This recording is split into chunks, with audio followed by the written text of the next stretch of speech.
Good morning, good morning, good morning. If everyone could take their seats, we'll get started. I am Dr. Coretta Cotton with the Experience Christian Center. Um, they made me say it, y'all. I'm really not that vain. They made me say it. Um, we want to thank you all for being here on behalf of our pastor, Bishop Derek McRae, and the entire ECC family.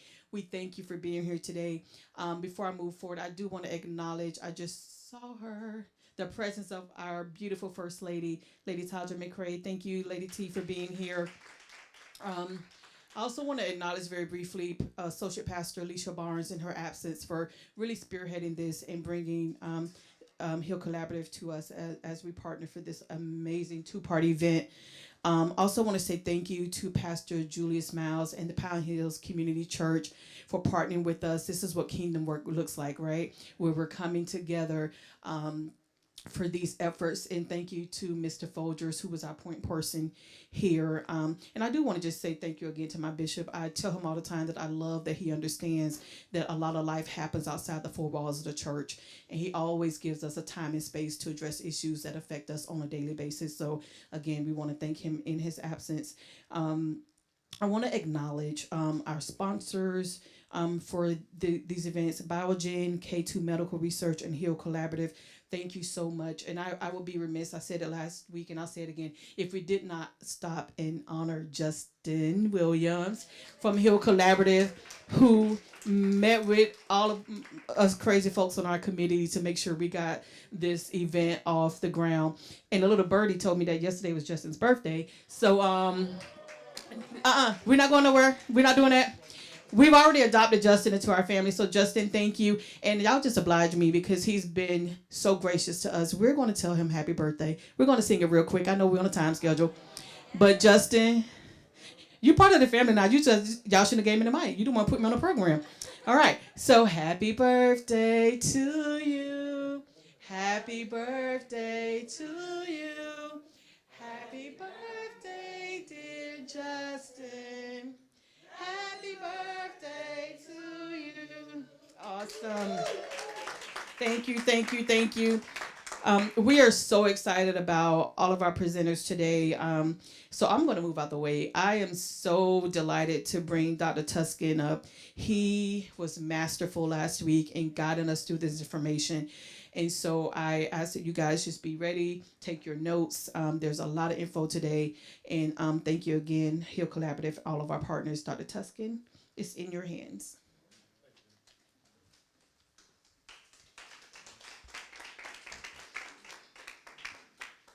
Very much, Dr. Cotton. Before we begin, I think it's important to recognize anybody here in the room, a veteran? Veterans, please stand up. Stand up. And let's give them all. You know, what's amazing, a lot of times we forget, not only that veterans are so-called out there fighting for our freedom, but if you look in the African-American community, from the Civil War, World War I, World War II, who were some of the people that were leading the struggle for civil rights? They were the veterans who came back. And in many instances, especially after the Civil War, who were protecting African-Americans? It was the veterans. So let us give honor to those of you. And thank you very much for your services. I also want to appreciate the work of the Experience Christian Center for the good work of hosting these programs, and also Pine Hills Community Church for lending their facilities for us to do this. Of course, the sponsors of this program have been acknowledged. Let me just go again. Biogen, K2 Medical Research, and of course the Heal Collaborative. This is a very, very interesting group of people who have come together for, I think, a very, very important program. You know, today we're here for the second part of a two-part program on Alzheimer's disease. Last week was just outstanding, and if you missed it, I really encourage you to go and try to pull it up online, if for nothing else, just to hear the testimony of Sister Gandhi. That was one of the most remarkable presentations I'd ever heard, and I promise you, after you do so, you'll never look at ice cream the same again. You have to see the program for that. But during that program, we discussed the clinical facets of Alzheimer's disease, how to navigate the care system, and caring for the caregiver. Because these are one of those things that we sometimes forget about. But today, during part two, our goals are going to be, number one, to increase our knowledge and understanding of the role of nutrition in keeping and maintaining cognitive function, as well as helping patients with Alzheimer's disease stay healthy, but more important, keeping the caregivers healthy also. Number two, we're going to look upon we're going to discuss how ethically questionable, and I think that's a very generous word, ethically questionable and ill-conceived clinical studies perpetrated upon the African Americans and other minority populations continue to exert a negative impact upon the health of these communities and have restricted a willingness of members of these communities to contribute to clinical studies, thereby obviating diversity of clinical data and blocking some important medical research. And finally, we will learn about local clinical trials in Alzheimer's disease and how we can all be a part of those and increase the participation of African Americans in this valuable research. For those of you here in attendance, I want to remind you to fill out the gold sheet. And for those of you watching online, you can also fill out some information, but in particular, make sure those of you here fill out the pre-survey, the gold sheet. We want to make sure everyone does that. So that we can begin, we're going to talk about participant rights in clinical trial presentations. Our first speaker today is Ms. Savine DaCosta. Ms. DaCosta is the Clinical Trial Diversity Lead for Global Clinical Operations at Biogen. Today, she's going to present to us the progress of safety and participant rights in clinical trials. Ms. DaCosta, would you please? And I'm going to ask you, clap for it. Yeah, go ahead, clap for it. If you would please share a little bit about your background as to how you got to doing what you is doing. Sure. But before we begin, can I ask that Stan open us up in prayer? Thank you. Giving honor to God and the head of this house, let us pray. Gracious God, our Father, we come to thank you again for this day. We thank you for the power of assembly. We thank you, God, for the traveling grace and mercy you've afforded us to be at this place right now. We ask, God, now that you open our hearts and our minds, and most of all our eyes, that we might see and hear the words that will be spoken today. Then, God, we ask that you would help us to be better stewards of this word, and that we just not be hearers of the word, but we become doers in our community. Bless each family that's assembled here today. In his name we pray. Amen. Thank you, Stan, for that. So, you asked a loaded question about my background. So, I am a little old girl that grew up in New York City. Big city, little old girl. My parents are from the South. And I am the last of 11 children. Big family. And with that comes a lot of different medical conditions. So my mom recently passed about 1.5 years ago from complications with Alzheimer's. So it's part of my passion around this particular condition. My father's family suffered tremendously from cardiovascular disease. And he actually passed in his 40s, early 40s, from a massive heart attack. I'm going to run this down real quick because I think it's important for you to understand where my passion comes from. My one sister had a condition called thymus cancer that metastasized to her stomach and her brain, and she passed. My brother passed at 18 from leukemia. My one sister is now dealing with multiple myeloma, which has no cure, but she's been controlled. She's been in remission for quite some time and is on lifelong cancer treatment. My other sister had severe diabetes, and she fell during one of her diabetes crisis and had a massive heart attack. What else do we have? I have over 40 nieces and nephews that have a variety of conditions. I suffer from severe migraines. So if you see where I'm going with this, we are part of an ecosystem that has been sick for a really, really long time. My personal story, I have a son that was born at 1.5 pounds in 27 weeks, and I suffered from a condition during pregnancy that was not in the books. It's called HELP syndrome. It's on the far side of preeclampsia. Wasn't in the books when I had them. The only solution was to have them. And at that time, they told me little black boys that are born this early, they don't survive at all. They have the worst case of survival. But you know what I told them? Only God has the answer for this. And he's 22 today. So, but my son does have cerebral palsy. He's nonverbal and he's in a wheelchair. But you know what he says? I'm not disabled. I have my wheelchair that are my wheels. I have my iPad that is my voice. And this is all he's ever known. So again, the world will tell him what's wrong with him, but as his parent, I tell him what's right with him. And he did his first clinical trial when he was 2 pounds. And before him, other people participated in clinical research so that they knew what medications they could provide him so that he could survive. So part of the reason why I do the work that I do is just for that reason. But this topic today is very heavy, so I'm going to ask all of you to take a deep breath, because as heavy as it is, it's a positive story. And there are a lot of things that have happened to our people in clinical research, starting even before the 1900s, where we did not have choice as to what happened to our bodies in research. And it's a sad, sad story, but it doesn't have to end that way. This timeline that I'm going to show you, and you can go to the next slide, was part of my brainchild, because in doing my research, I saw a lot of information on the internet. No, the one before this, sorry. Go back to where it says, yes. And this information was all over the place. And I don't know how many of us actually thought about this way. When we think of Tuskegee and we think of Henrietta Lack, we think of everything that happened to them.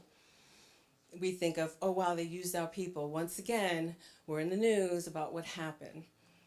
But I don't necessarily know if we think of what good came out of the bad. And that's what I wanted to talk to you a little bit about today. Yes, Tuskegee, they had syphilis. No, they didn't get treatment until the very end, until someone blew this whole thing up. But what happened out of that came something very, very significant. It's called institutional review boards. There is not a clinical study that happens today that doesn't go before something called the institutional review board to make sure that it's ethical and that it's safe, or as safe as it can be for us. Henrietta Lack, her family just got payout for everything that happened to her. What happened to her was not right. It wasn't fair. We can't argue that fact. But we also can't go back in time and fix it. What we can do is look at what's happening today, and we can say, what can we do to make it better? I have a list of items on here, and this is by no means everything that has happened. We picked a few to point out, and we picked multicultural events, so we know that it's not just us. It's happened to several different aspects of society. But I also wanted to stand on the shoulders of our communities and say, what did we learn from these events? Because if we didn't learn anything, then I would not be standing before you saying, we should think about the decisions we make about our health and maybe think of them differently. So we all know that Henrietta Lack and her HeLa cells have basically formed some of modern day medicine. We wouldn't have some of the treatments that we have. We wouldn't be able to do some of the things we're doing with cancer today had it not been for her stolen cells. We're going to call it out like it is today. They stole her cells. And for years, her family did not receive compensation for them. And now they have. Took a long time, but a wrong was made right for her family. And I also have on here the Havasupai Indians, and I don't know how many of you know what happened with them. They were interested in learning about why their tribe was suffering diabetes in the way they were. So they worked with the University of Arizona in order to understand what was happening. And what happened there, their cells were being used to understand inbreeding, syphilis, and a whole lot of other things other than diabetes. And that happened because they used an overarching informed consent with the elders, not individual ones. And informed consent is where we tell you what's happening in the trial and you say, okay, I understand. And when they used this broad informed consent, the individuals that were involved did not say, I understand. And so their cells were used for things that they necessarily didn't agree with. And so now they won their case also and got all of their cells that were not used back. So now there's something that says You have the right to get your cells back if you want them back. And the most important thing here is, if you are involved in trials, and I'm not here to tell you to do clinical research. My goal is to tell you that if you should decide to do clinical research, there are all of these rights in place to protect you. It's voluntary. You don't like it, you walk away. Simple as that. And anybody that tells you anything different is wrong. Informed consent is not a contract with you signing your life away. It's a way to acknowledge that the companies that you're working with has told you everything about the trial and that you understand. And if you don't understand, you don't go into the trial until you've asked every single question that you want to ask and you feel like you have a full understanding that you need.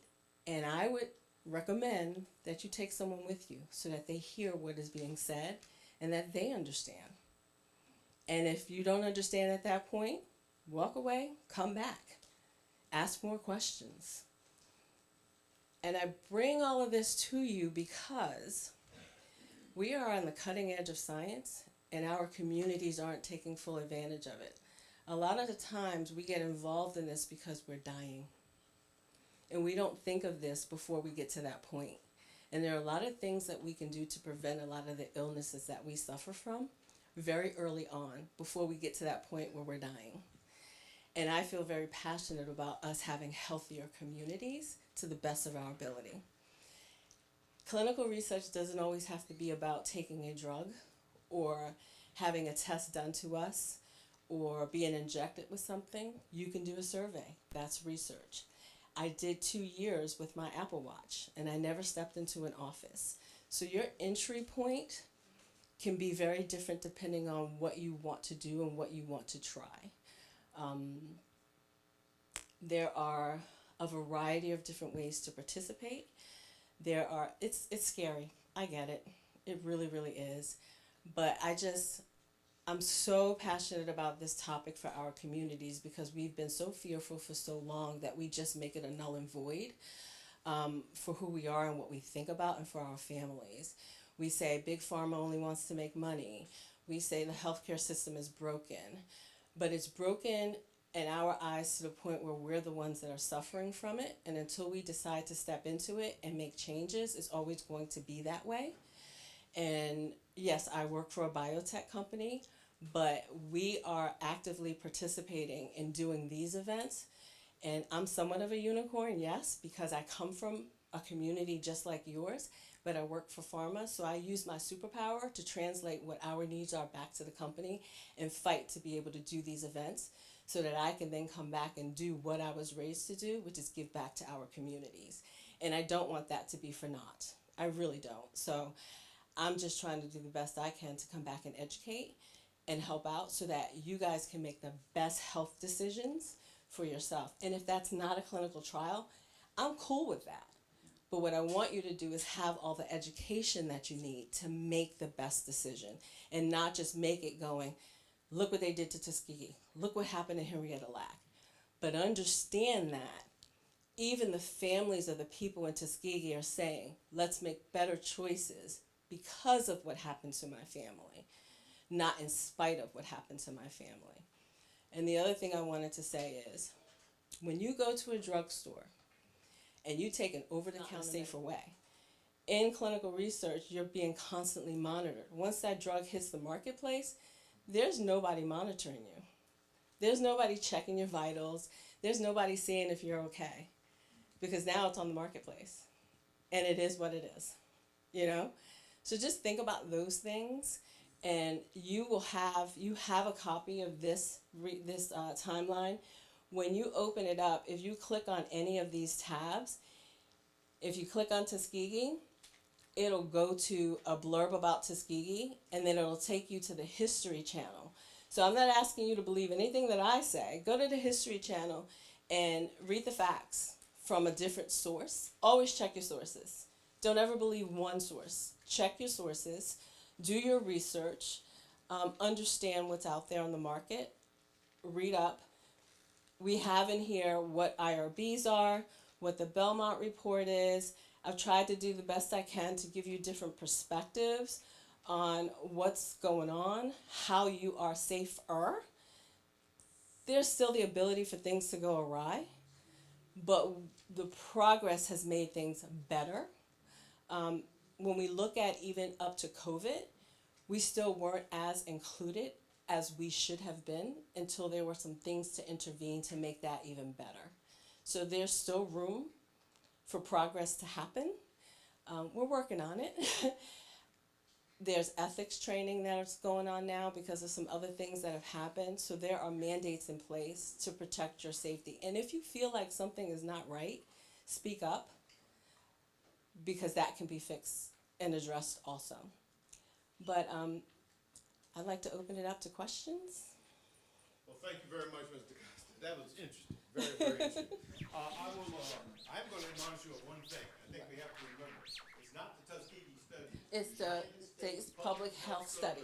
Yeah, sorry. Study on untreated syphilis. Yes. Tuskegee. Yes. Just I use the most common vernacular because that's what people are familiar with. But he's absolutely right. He's absolutely right. we were talking about how do we rectify it. But before we open that, basically what you were talking about, we have First Lady of the Church, Ms. McCray, is here. I want to hear her comment a little bit about participation. Because I had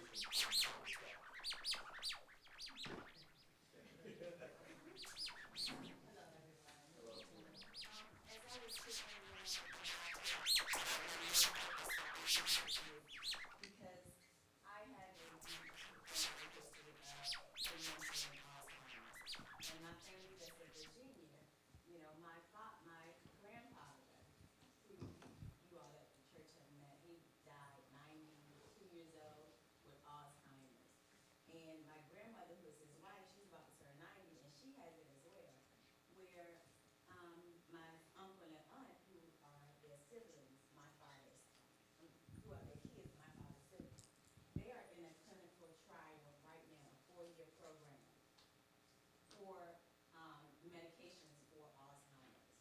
And in this trial, this study that they're in, they have a lot of benefits from it. Like it's a 4-year program where they are giving they are either giving the drug or they are giving a placebo drug. They don't know which one they have. Well, they're coming up on their 2 years now, and they constantly are getting studies of their brain images, MRIs, that really shows them the progression of how their brain, the development of how their brain, the progression of how their brain is developed. And one of the things that my uncle shared with me was he realized that he was actually given the real drug. And the reason being is because every 8 weeks, when they get their brain scans and their different activities and memory tests, there was a spot that actually showed up on his brain that showed that he was given the real drug. It already has been approved, but it just hasn't been released yet. And because he's a part of this trial, it's a huge advantage for him. Is letting him know how his body is reacting to it, is letting him know how it's going to slow down the development. They really haven't spoken to him and said whether it is some type of Alzheimer's that are developing, but he's a huge advantage. And the reason another reason that involved is because we, African Americans, we are the largest populations that deal with dementia and Alzheimer's, but we're just not educated on it. We're afraid, because he said he was hesitant in getting involved in the study because, not knowing everything that it entails, not wanting to be used as a guinea pig. That was one of his huge things. But he's so thankful that he has done it now because, he's learning a lot about himself. And so is my aunt. She doesn't know which one she is. And the doctors, when they start the trial, they don't know which one it is yet. But I'm not sure if I'm answering. You did. No, you Absolutely. But, so we really need to get educated. My mom passed with dementia during COVID, right before COVID. So it's a lot that, like I was sharing, and I'm hearing but, at 51 years old, I start having, forgetting things. And first thing that we say is, oh my God, this is having an Alzheimer's. This is having a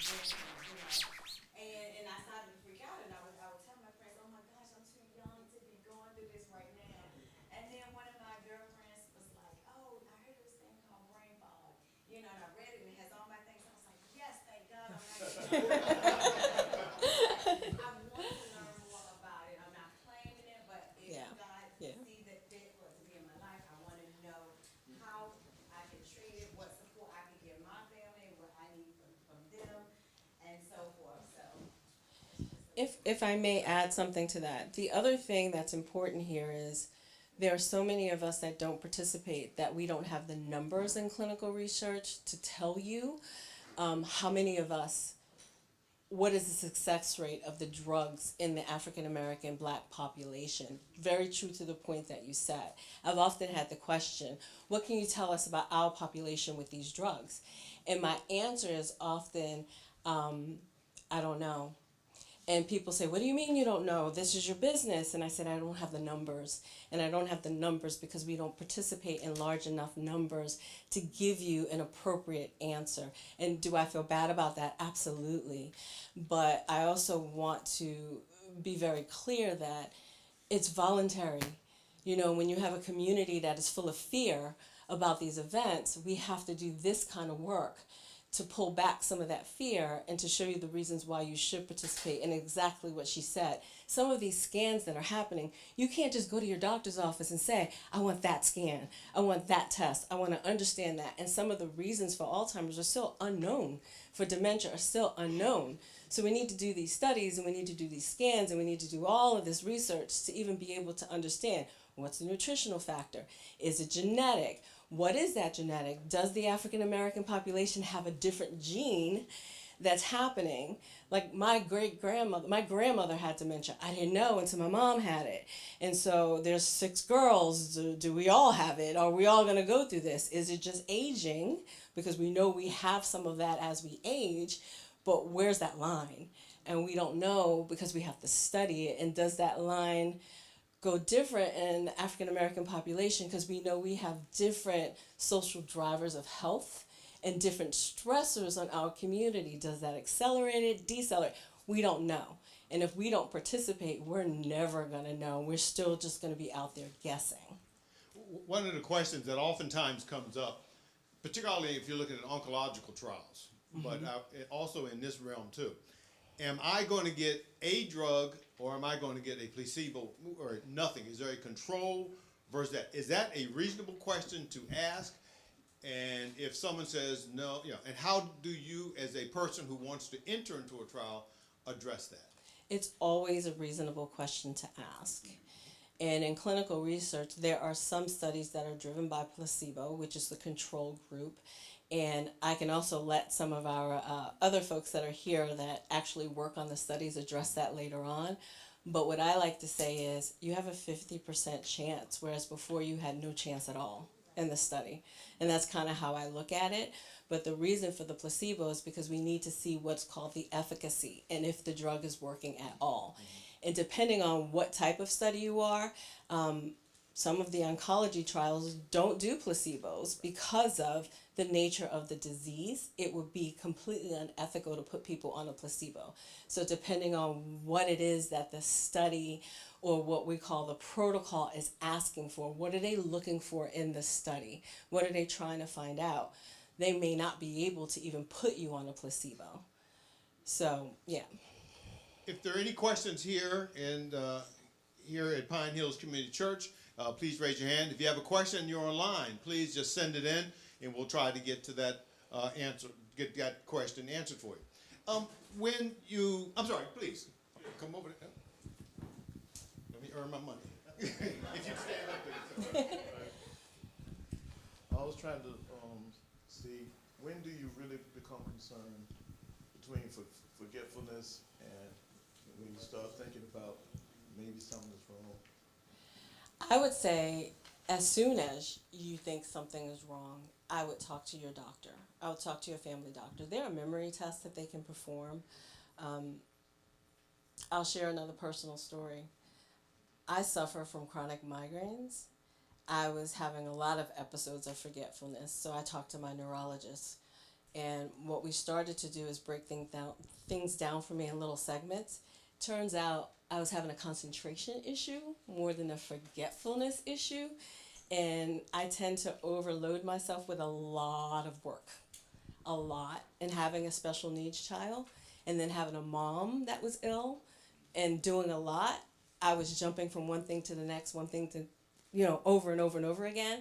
And when I slowed down and started to actually think about things in segments, I was feeling much better about things, And so I talked to my doctors about what was going on, and they helped me work things through. But I'm constantly having those conversations because I'm not so young anymore. And I know that this can be a part of aging, but also knowing that I have family history with a lot of different ailments.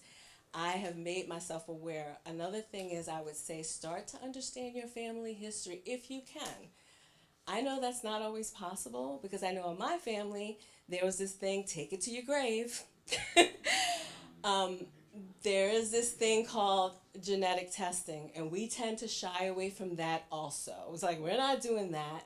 But that can also be a good thing, too. I have a niece that has had her second kidney transplant because she did genetic testing, and we found out she had a rare genetic disease. So genetic testing was a really good thing for her. So you can uncover some really cool things about yourself in genetic testing, that people took things to their grave and you don't know, but can help you figure out what's happening with you that you would never know because it's gone in history. So, good question. We have time for one more I question. hope I We'll take answered that one. you.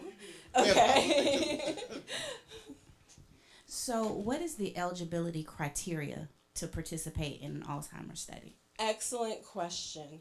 And I, again, can't answer that very broadly because there are several companies out there doing studies, and it can depend. And a lot of times, we don't meet the eligibility criteria because we suffer from hypertension, high cholesterol. We're working on that. And we're going to have a nice discussion about that within Yeah. our next segment also. And we are, So if as we an can, industry. so we can table that Yeah. just for till then. Yeah. We had one other question here, so please stand up. So, in regards to the genetic testing, where can I get this done? And if is there any criteria that, let's say, for example, I would have to meet to get this done? There are a lot of ways you can do genetic testing, and I don't work for any of the companies that do this, but there's like 23andMe, and then when you enter some of the trials, some of the institutions or research companies that do the trials will do genetic testing as a part of being a part of the trials, and they will cover some of that also when they speak later in this program. Ms. DaCosta, thank you very, very much for that. Thank you wonderful for having me, presentation. and I'll be around.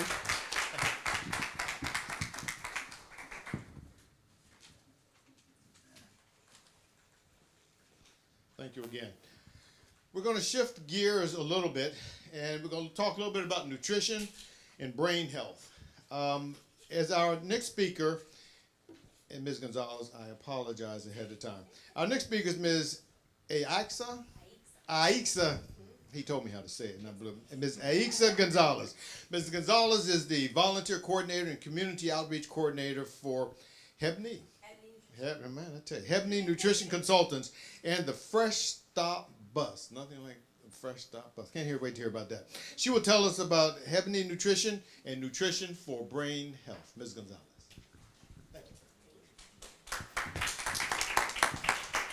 Hey, good morning, everyone.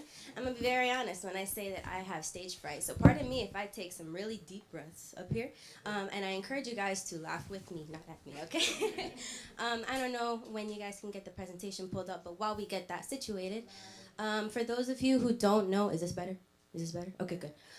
For those of you who don't know, Ebony Nutrition has been around for almost 30 years. I'm going to keep saying almost because we're almost there. But we are located on Central and Tampa, right next to Chico's Subs and right behind the Camping World Stadium. EDC is going crazy over there right now, so there's no parking right now.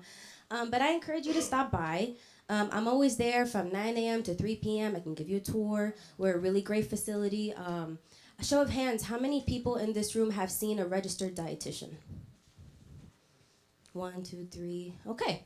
Out of those 3 lovely ladies, have the dietitians looked like you? No. Yours did. That's beautiful. Okay. So I'm bringing that up because, and we can go on to the next slide when you have a second. We were founded by 3 African American female registered dietitians here in Orlando, and the reason why that is important is because they understand your culture, right? They are not going to remove any food or any type of culturally relevant food from your lifestyle, from your Thanksgivings, from your potlucks, from any of that. I'm Hispanic, so I'm going to be talking about Hispanic food. But you know, if you resonate with me, go ahead. My plate typically looks like rice and beans, plantains, and some sort of protein. It could be chicken. There you go. It could be chicken. It could be pork. And when I look at my family history, we have a bunch of diabetes, a bunch of hypertension. Everybody's overweight. I've had family members lose toes, right? And it's just because of the way that we're portioning our plate. And we don't know better, so we won't do better.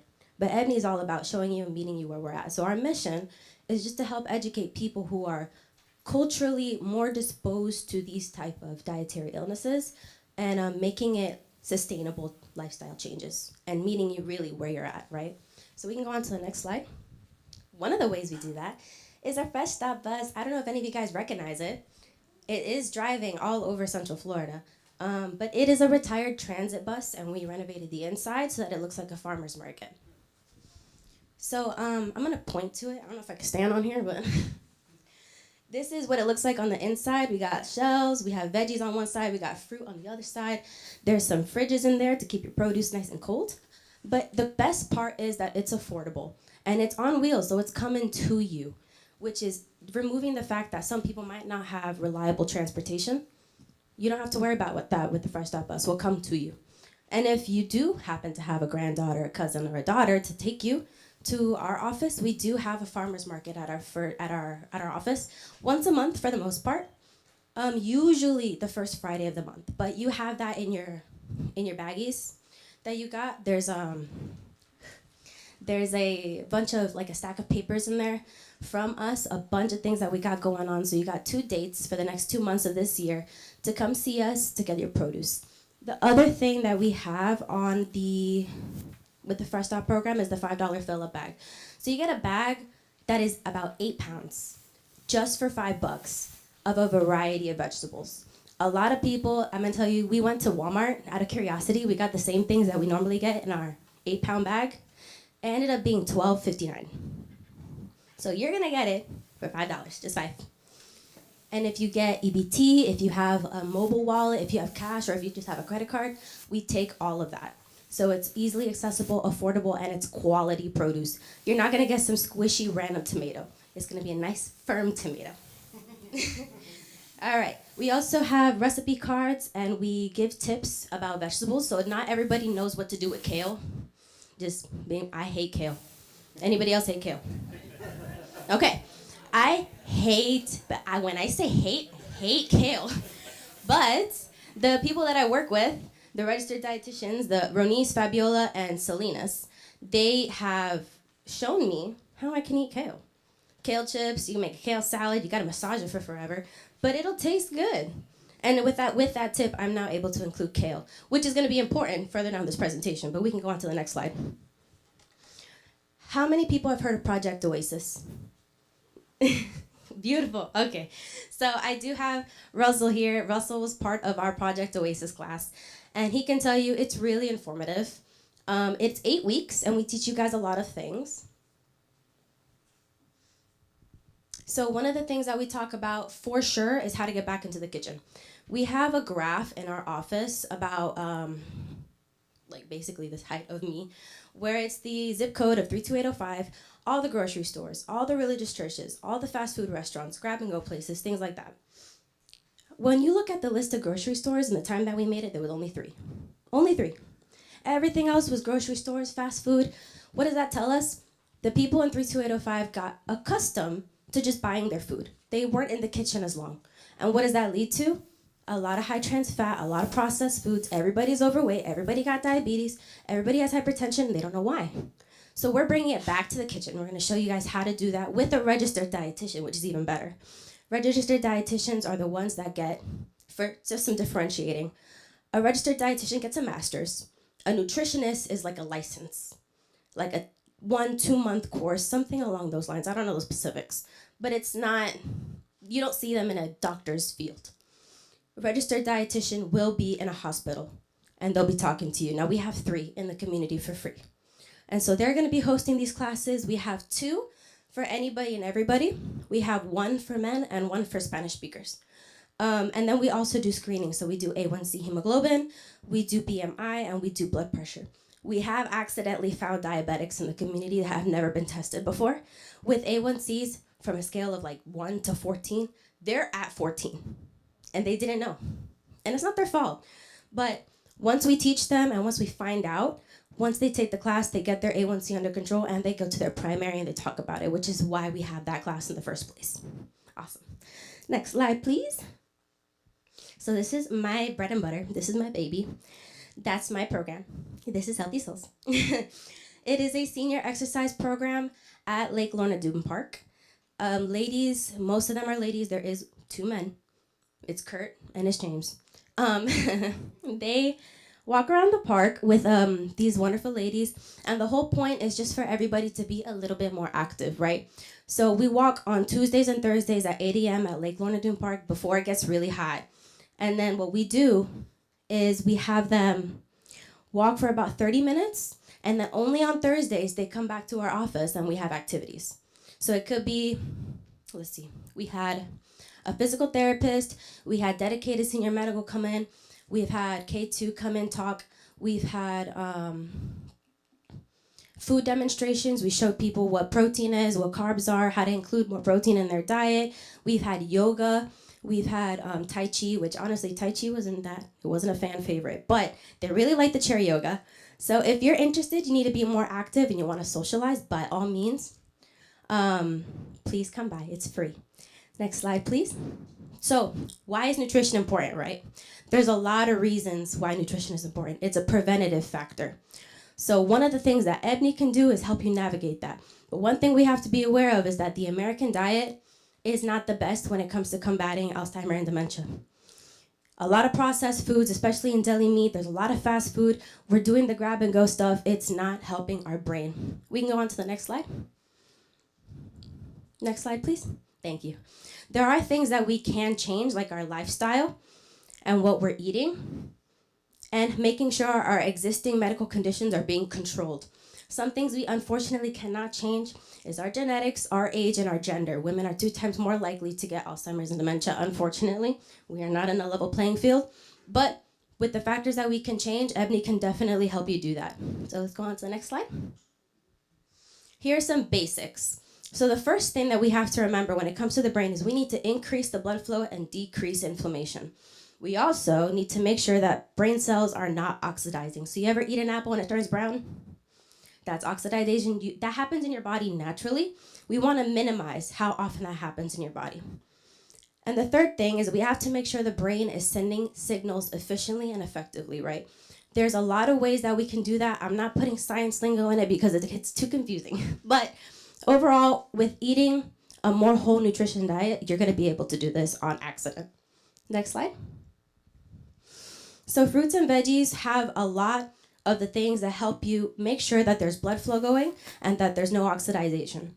So blueberries, avocados, broccoli, spinach, kale, and cabbage.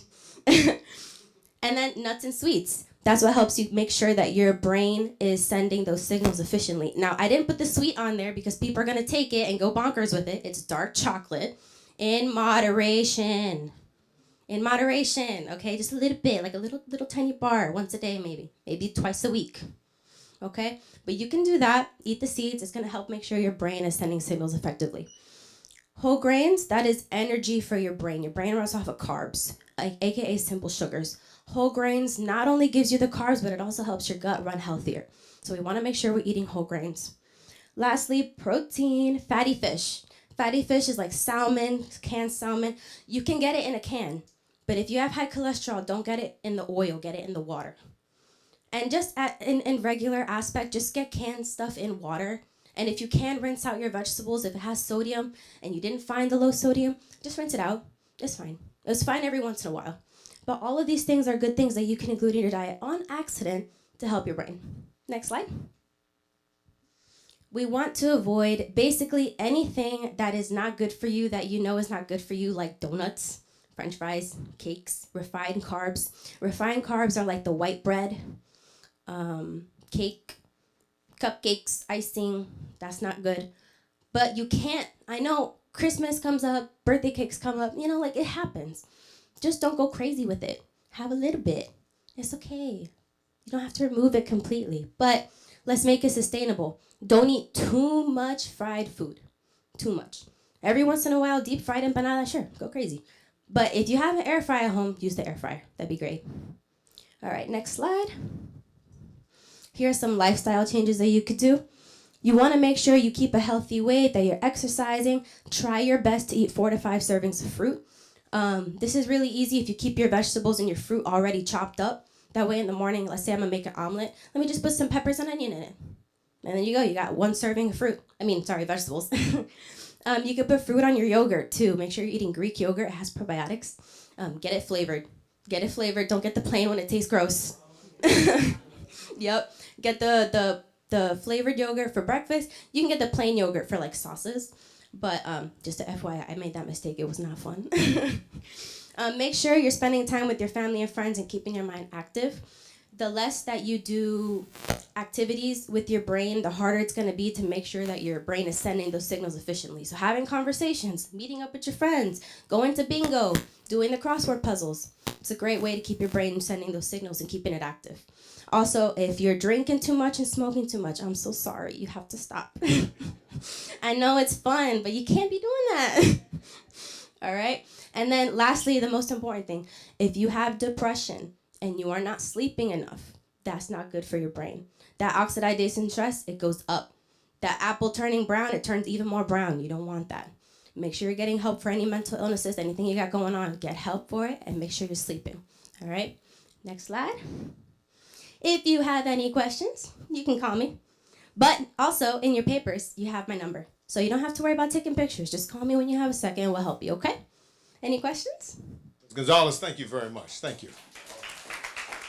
I do want to ask one quick question before we move on, and that is so often when we're talking about dietary modifications that you were kind enough to bring up, you did mention about getting the food off the bus and the cost thereof, but most of the time we're not have access to the bus and we're having to buy things at the grocery. One of the problems is it is sometimes more costly to eat a healthy diet than it is the processed food diet. How do you address that, please? So I don't have the presentation on it, but my coworker Salinas has a wonderful presentation on it. Let's think about this as a breakdown. If I were to go to McDonald's every day for a week for breakfast, lunch, and dinner, I'm spending about like $10 on average. So $30 a day for 7 days, that's a lot, right? But if I were to go to Walmart and get a bag of rice, a can of bean, and a bunch of chicken breasts, it'll probably cost about the same, maybe like $25, $27. But I have breakfast, lunch, and dinner for the entire day, and I don't have to go buy it out. And it's for the entire week instead of just one day. Now, I understand we have life going on, and maybe I don't have lunch that day, and I have to go buy it. It's understandable. It's understandable. It happens to everybody. But what you could do is make a budget for that. Make a budget for accidents. Have your budget for groceries.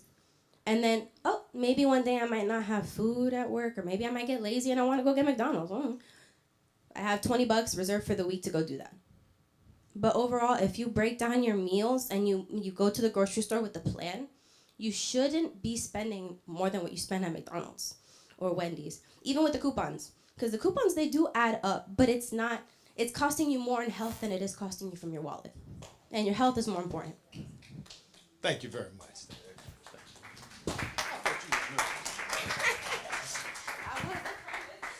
I know one thing you pointed out is okay to cheat on birthdays and things like that, but if you come from a family like Ms. DaCosta, she had 11 brothers, sisters, there's a lot of cheating going on there. All right.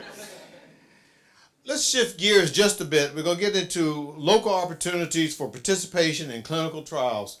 Our next speech will really address one of the most important and I think least understood means for obtaining and advancing our healthcare fund of knowledge. Prior experiences, as we've already heard, have raised many valid concerns that have led a lot of us to the conundrum that we now face. To sort this out, we have as our guest, and we're very fortunate to have as our guest, Dr. Sheila Baez Torres. Dr. Torres is a neurologist and movement disorder specialist. She joined K2 medical research in 2022, where she is now the medical director of diversity and the principal investigator of multiple clinical studies in the areas of prevention, early detection, and the treatment of Alzheimer's disease. Dr. Baz Torres, thank you very much for being here.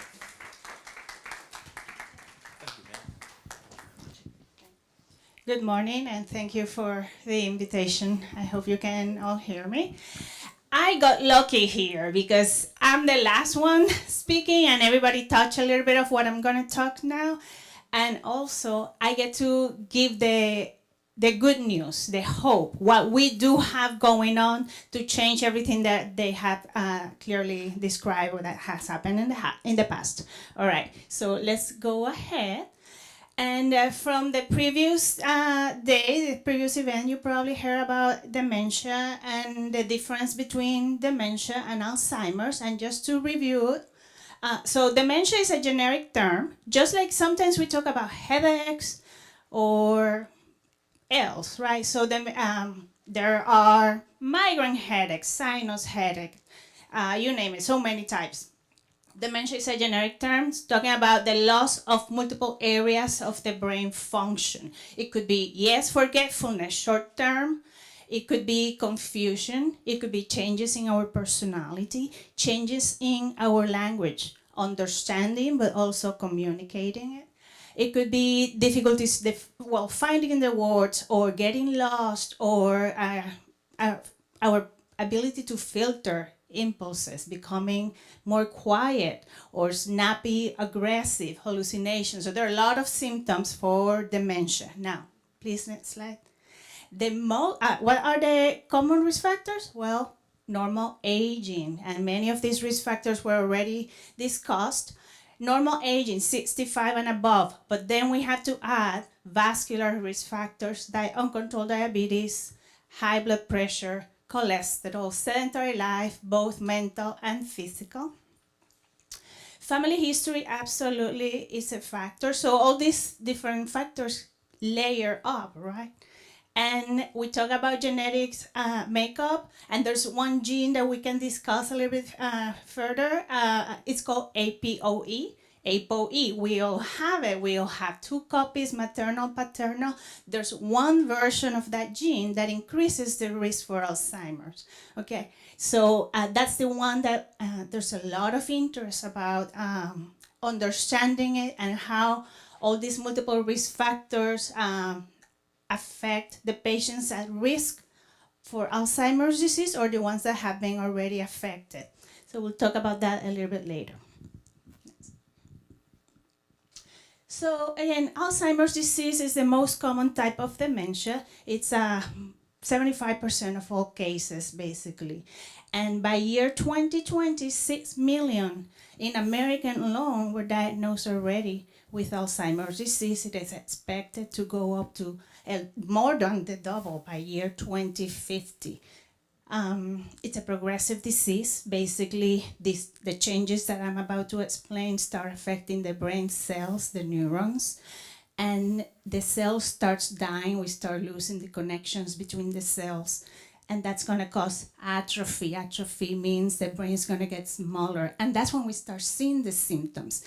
But you will be surprised that all this happened even before the symptoms of Alzheimer's develop, and this happens decades, 10 to 20 years before the symptoms start. And now we have all this knowledge, we'll be able to attack it.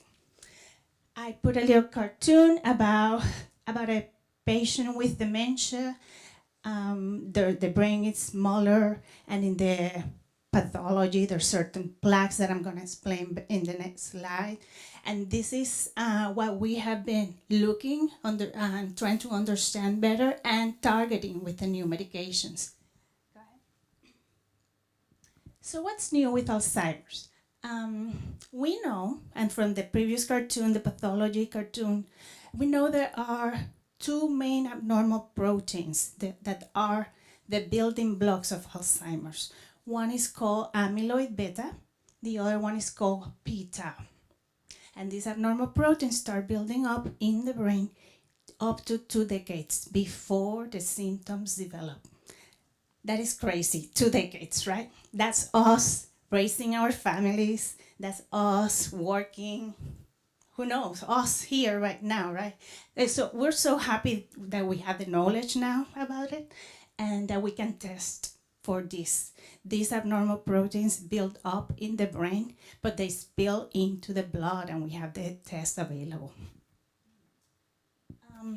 The cartoon is basically explaining what is new in research for Alzheimer's. What is new is that the old generation of Alzheimer's medication were basically helping the symptoms until the brain cells were lost, and that's when everybody started complaining to the doctors, the pills are not working anymore. It used to help me, now I'm back to where I was. Well, I'm gonna compare it with playing basketball. You have the ball, that's your molecule, your pill, and as long as you have a basket, it goes through. The moment we lose the cells, right, the basket, you throw the pills, you throw the molecules, nothing happens. So that's the traditional way of treating Alzheimer's. Now it's different. Now we know about these abnormal proteins, and now we know that by removing these abnormal proteins, we can slow down the progression of the disease. We're not talking about symptoms, we're talking about modifying the disease progression for the first time.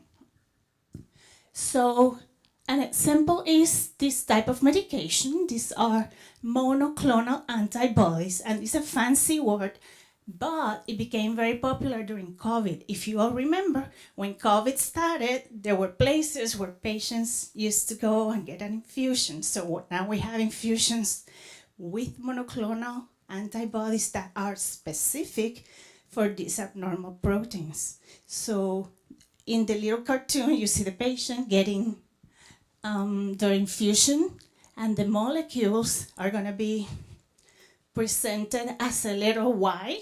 Let me see if I can. So my little Ys are my molecules. The little spirals are the abnormal proteins, amyloid. And what the molecules do is they flag, they get attached, and they flag it, and they tell your immune system, this should not be there. And it's your own immune system, your white cells, that come and scoop it out, okay? And that's what's happening in this last portion. I think you can move to the next slide, I'm sorry. So we have already 2 medications that are already FDA approved for this. The first one was in 2021 by Biogen, and we are so honored to have a representative from Biogen here with us. Aducanumab got approved in 2021. Biogen also, in collaboration with another company, designed lecanemab for the same purpose, removing these abnormal proteins to slow down the progression of the disease.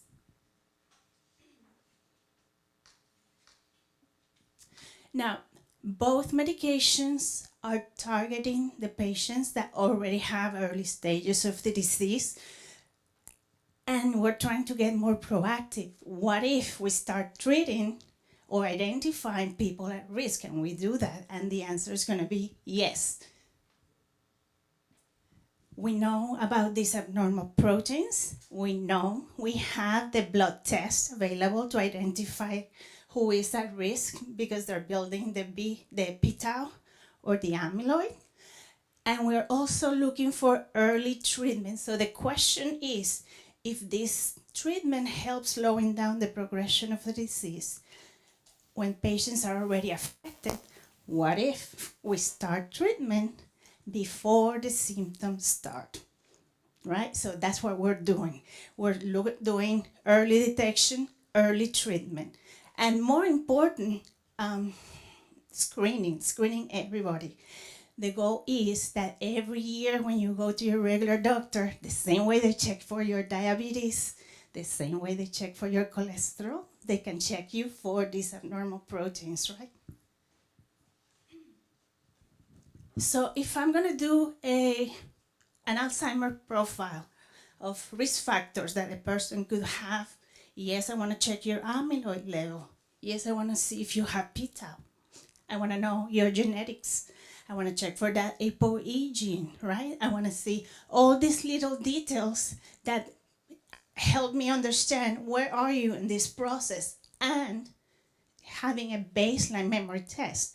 So we can, if you're doing fine, we can monitor over time, right? You're doing fine, let's repeat the test in a year, and so on. But if we identify somebody that is already with an abnormal test, either in the blood with normal blood test, that's early detection. That's the, let me make sure I said that right.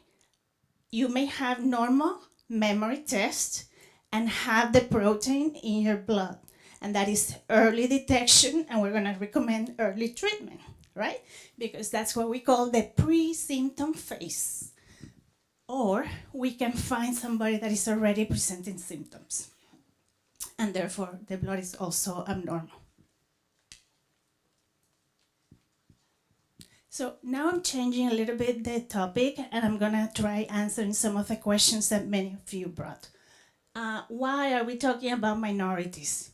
Yes, Afro-Americans are at higher risk, twice higher than white population. Hispanic 1.5 higher. But like Mrs. Da Costa, we did that on purpose.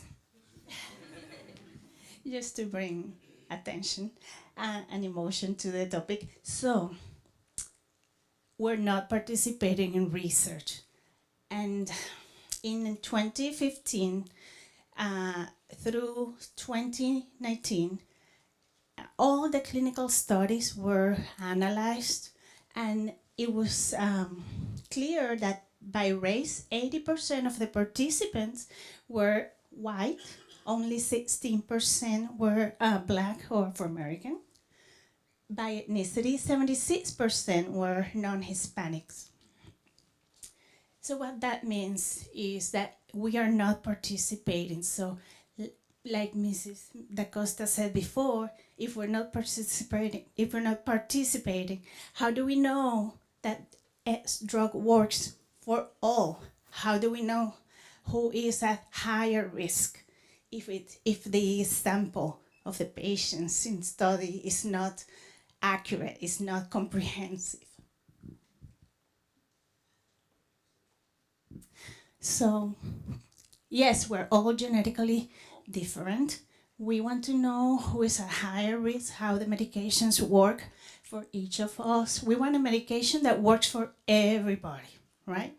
And if you go to your doctor, and maybe you're Hispanic and you have heart disease as well, they may choose X or Y medication.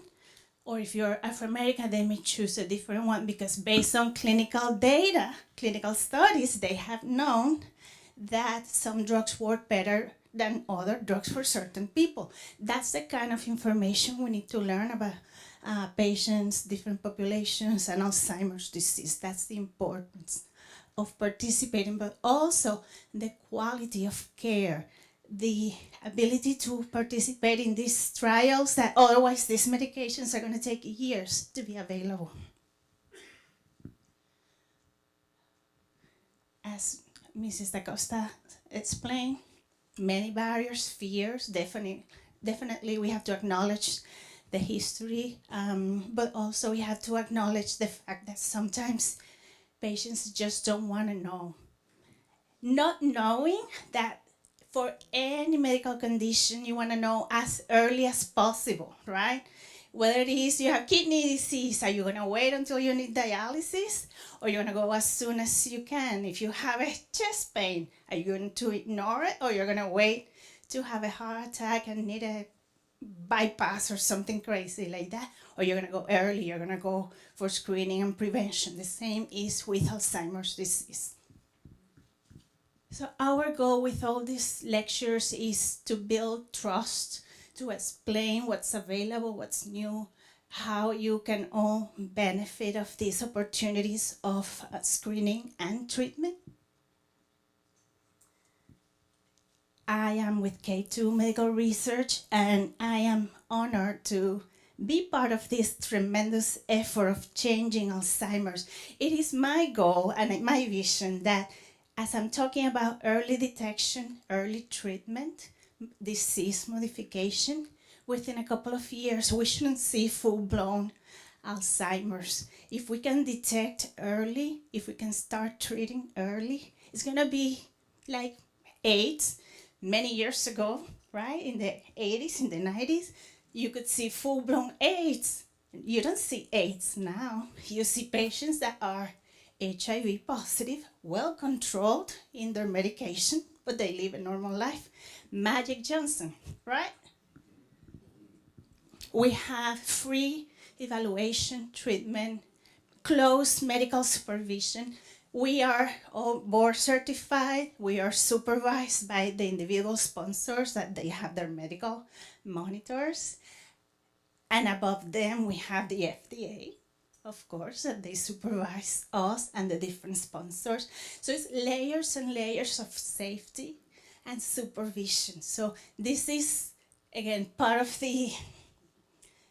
the reparation of all the ugly events that happened in the past, but how better we're doing in terms of knowledge and treatment and safety. We are bilingual. We will explain what is called an informed consent, what the study is about, how long it lasts, what are we going to do with the medication, for how many years, how many times a month, possible side effects. All that is explained. Everything is free. Everything is voluntary. And where do you go? Here we are getting education. Outside we have our mobile unit. It's an extension of our office. It has capability of doing memory testing, consenting, doing lab work, doing genetic testing. We're not prepared for that. We only came for the education event today, but we can partner in a future event and get it done. In your doctor's office, health fairs, churches, communities 55 and older, there are multiple local events where you can find this kind of memory screening, clinical sites, of course. Yeah. And in conclusion, again, education, early detection, don't shy away from the opportunity of learning about your memory function. We all want the same. It doesn't matter our color, our ethnicity. We want to be healthy. We want to grow old. We want to enjoy our families. We want to be independent, right? But we have to be proactive about this. With nutrition, with healthy mind and spirit, and communicating with our doctors, being honest with our relatives, and accepting when a relative says, something's going on. You asked me that 3 times. Don't shy away, because these are the early signals. That's when you want to jump in and fix it. Thank you. I think we're going to have at the same time for question and answer. We're going to make a slight change in the way we're doing things. We're going to have Ms. Torres come up, give a presentation. Then we'll have both Dr. Baez Torres and Ms. Torres available for question and answers after that. Is that okay with you? You get to sit back down again. You get to rest yourself for another moment, that's all. Bring it up. We're going to continue along with part 2. You come on up. Come on up. Continue on with part 2 of our discussion on opportunities, local opportunities for participation in clinical trials. We're going to have as our guest Ms. Sandra Carmona Torres. Ms. Torres is the Executive Director for Patient Engagement, Marketing, and Diversity at K2 Medical Research. Yes, sir. It's good seeing you again, Ms. Torres. Please.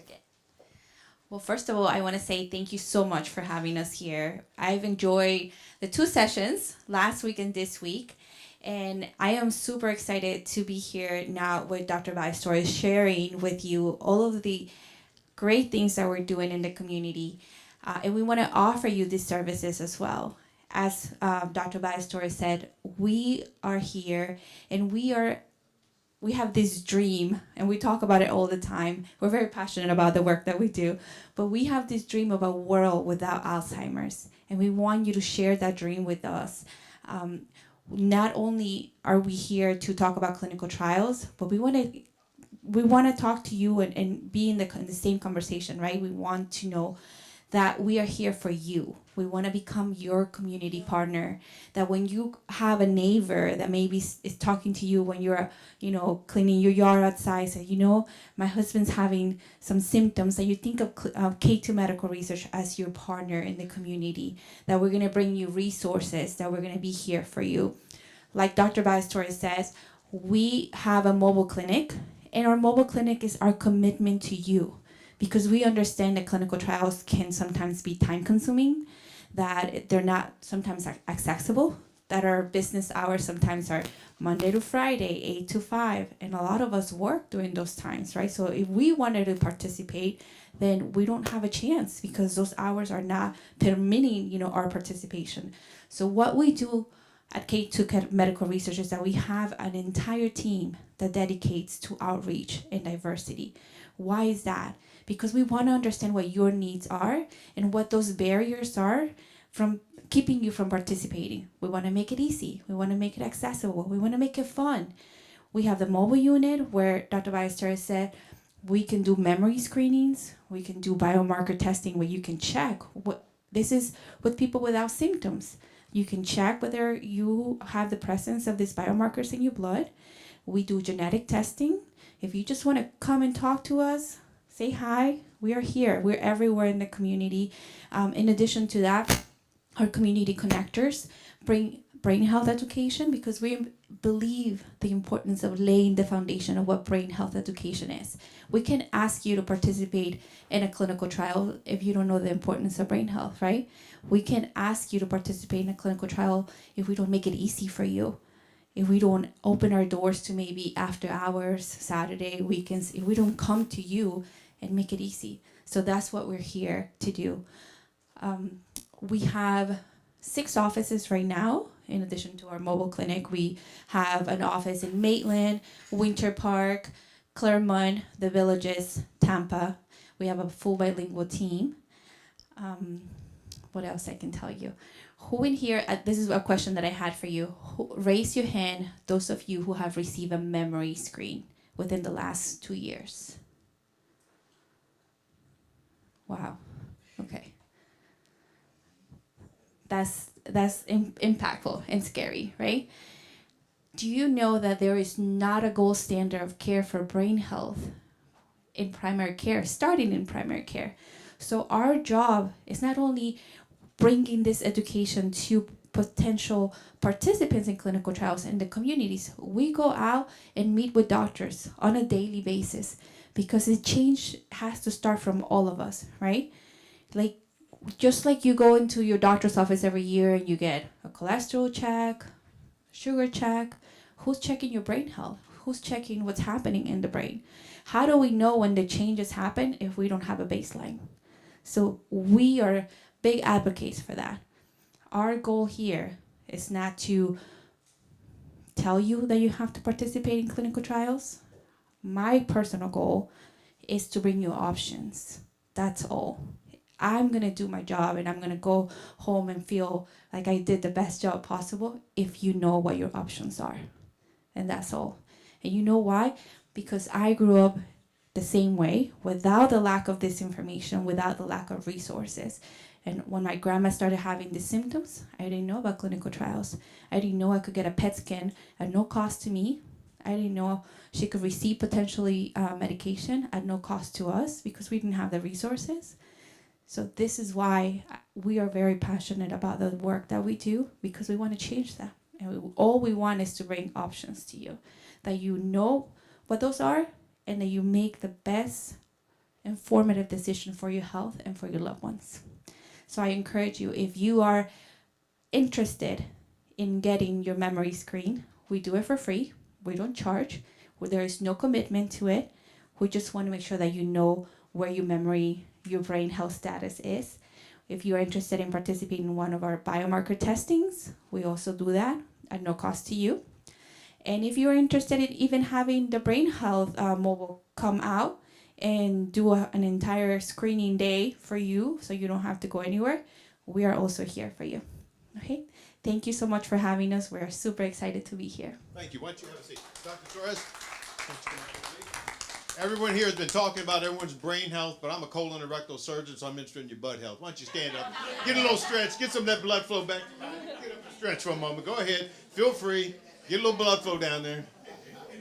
You know how folks are. We're worried about the back end, so go ahead, get some blood flow going on down there. We know. Now brain screening sounds a lot better. All right. Now, I know everyone's anxious to run out there to get to the mobile van to get their screening done, but I'm going to start off first with Ms. Torres. You mentioned about the cost of a PET scan being free, but are we to that point now when screening, even using blood testing for Alzheimer's disease, is that free, or is there still some payment that has to go on? Never a payment through clinical trials. Everything that happens through clinical trials is going to be at no cost to you. So that is one of the benefits. There's many benefits, but one of the benefits of participating in clinical trials is that you have access to these treatments and these diagnostic tools at no cost to you. Again, the goal is for you to be able to participate and make it easy on you. But Dr. Torres, please, go ahead. You mentioned some things that we can screen for now outside of the clinical trial. Are they free, or what's the cost? Yes, I was gonna clarify, just make sure everybody's understanding. When somebody is considered for participating in a clinical trial, there's a specific criteria that each different trial is looking for. An age group, certain level of memory function. Some studies want memory function better, some other studies want memory function more impaired. Some studies exclude certain medications or certain conditions, and again, this has to do with safety, right? We want to make sure that the patients that participate they're going to be okay. So all these clinical trials, many of them involve blood work, MRIs, PET scan, which is a nuclear medicine test. Is a picture of the brain specific for these abnormal proteins we were talking about. We had the blood test to identify the abnormal proteins, and many of the protocols in the clinical trials confirm that blood test status or result with a PET scan, even before talking about treatment. So you can see how comprehensive is the work our patients get for free. A PET scan alone is $10,000, right? That hurts. In our K2 and in clinical trials, you will never be asked, what insurance do you have? What credit card do you have? We are not into that. Our goal is to find patients that could benefit of participating in these studies. And everything is free, everything is voluntary. We offer transportation. If the day is long, you stay with us and have lunch with us. So we do everything we can to facilitate the process. Now, a screening or pre-screening, sometimes patients come, we do a baseline memory assessment, the memory test, review the medications, the medical history. Sometimes we can do genetic testing and do something that is called a cheek swab, where getting a little sample of the inside of the mouth can help us identify that ApoE gene that we were talking about. Sometimes we can do the blood test, identifying these abnormal proteins. So pre-screening means exactly that, pre-screening. Now, if we find somebody that qualifies and is interested, we can say, okay, you are a possible candidate for A, B, and C clinical trial. If you're interested, we can provide you information, an overview, even the paperwork for the consents for you to review. There's a process, and what we want is to make sure everybody understands what we're trying to do. Yes, Ms. Torres. Just to answer the question, the original question, outside clinical trials, there are opportunities for you to get this testing done. Not everyone is offering this because insurances are not covering this type of testing. So what does that mean to you? That you have to put out of pocket, that if you're interested in getting this type of biomarker testing, you have to pay. Sometimes they do a sliding scale where you submit an application of what your income is, and then the payment will be based on that. But I was just meeting with some of these representatives on the commercial side for this type of testing last week, and the lowest that someone pays is $50 for this testing. That sometimes could be, a big amount for some people. So that's definitely not the answer, and we will continue to fight for something to be affordable for outside clinical trials. And I can tell you, I've participated in clinical trials myself, and it is a very nice way to get some testing done that you don't have to pay for. I mean, it's not the only reason to do it, but it is something. I want to remind you, if you have a question here, please raise your hand, and if you're online and you have a question, please let us know. Yes, sir. Come to you. I would like to ask a question about the blood tests. Is that something that we can have done during our annual physical with our primary care doctor? And if so, will he or she be able to interpret the results? Well, that is the ultimate goal for everybody, again, to be able to have this blood test, screening, early detection process. Very recently, one of the big pharmaceutical diagnostic companies, laboratory companies, developed a blood test for these abnormal proteins. I think that's what she was talking about in terms of price. Through clinical trials, everything is free. If you're going through your regular doctor and you're going to the laboratory around the corner with an order form from your doctor for you to be tested for the amyloid blood test, the p-tau blood test, through your regular doctor would be through your insurance, and that's new technology, so there's some prices that there's some price attached to it, and they're working on making it better. It's not covered right now.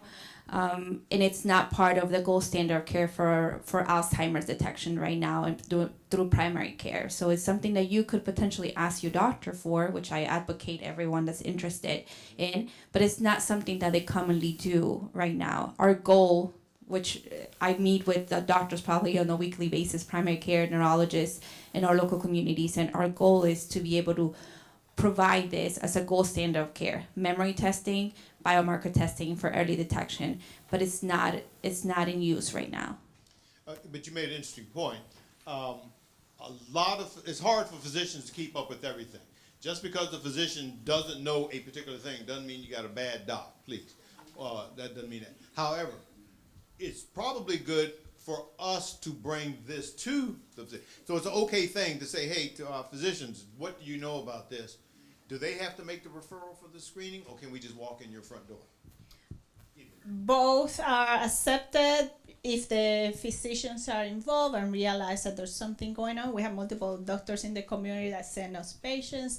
Patients are welcome to walk in for that initial pre-screening, and from that moment we can identify what's going on and if there's a right trial for any of you. We have our mobile unit available for doing that initial step as well.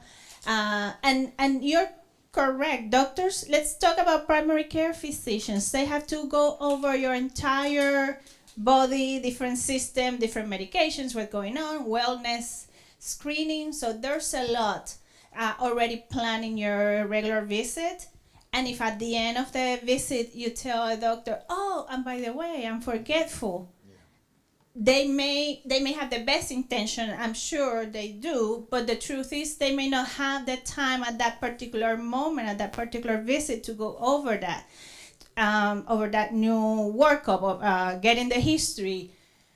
We do it all for free. You can get all this done for free. Our website is k2med.com. Our phone number is 407 500-5252. We have an office not too far from here, Claremont, Winter Garden area, downtown Orlando, Maitland, where else? Tampa, the Villages, Winter Park. So we're trying to be as thorough as everything. And when you say K2, you're using the letter K, not K-A-Y or anything like that. It is yes, the letter K and the number two. two. Number Yes. two.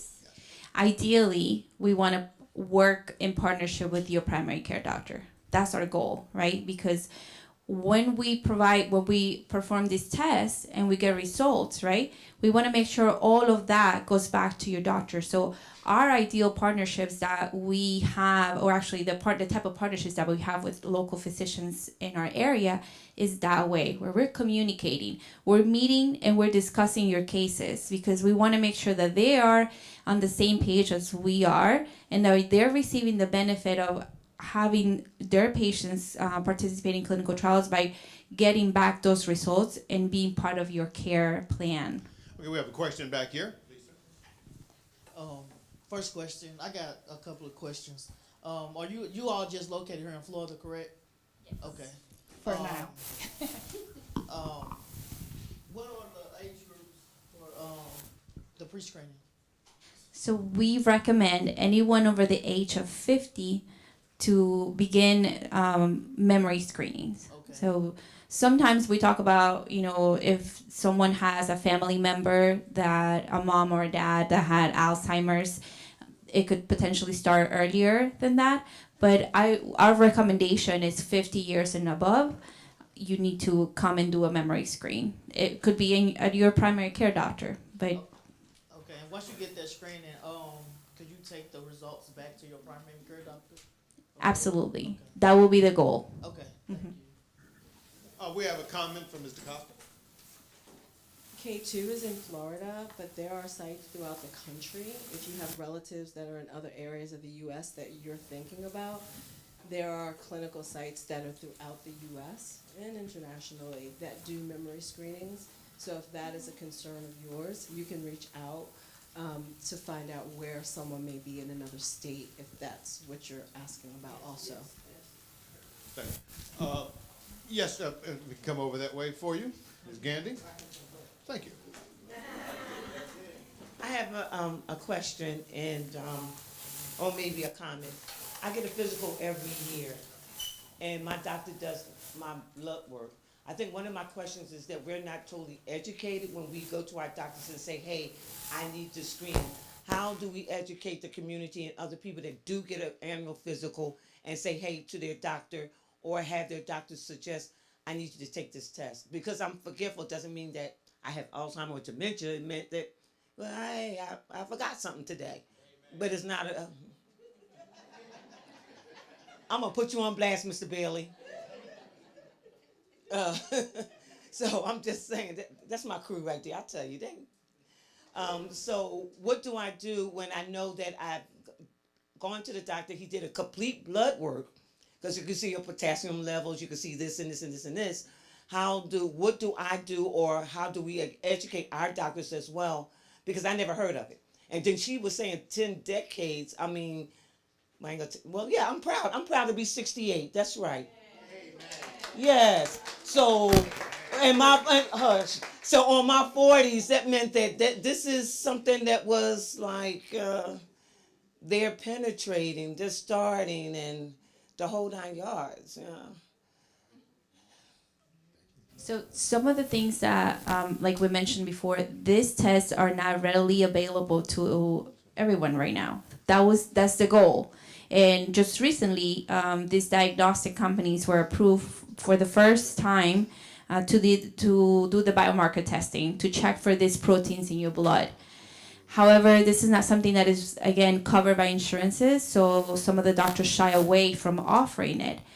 Our team of connectors and educators in the community, that's the job that we do. So we come out, we lay the foundation of what brain health is, but we also let you know what to advocate yourself for. Like, go to your doctors, ask for this, ask for that, because it's so important, right? And then not only are we telling the communities to do this, but we're going back to the doctors and saying, these are the things that are available, and this is how you can offer this at no cost to your patients, or if the patients are wanting to go on their own individual route, these are the costs for it. Unfortunately, like I said, and like I mentioned earlier, there is no gold standard of care for brain health where these types of testings are offered on a yearly basis. But the goal is that in a few years, this will be part of your profile for every year. Just to continue this answer for your question, absolutely not everybody that forgets things has Alzheimer's. I want to start with that. Certain vitamin deficiencies, certain infections. If your thyroid function is a little low, there are a bunch of medical conditions that could. We talk about stress. We talk about multitasking, emotional stressors.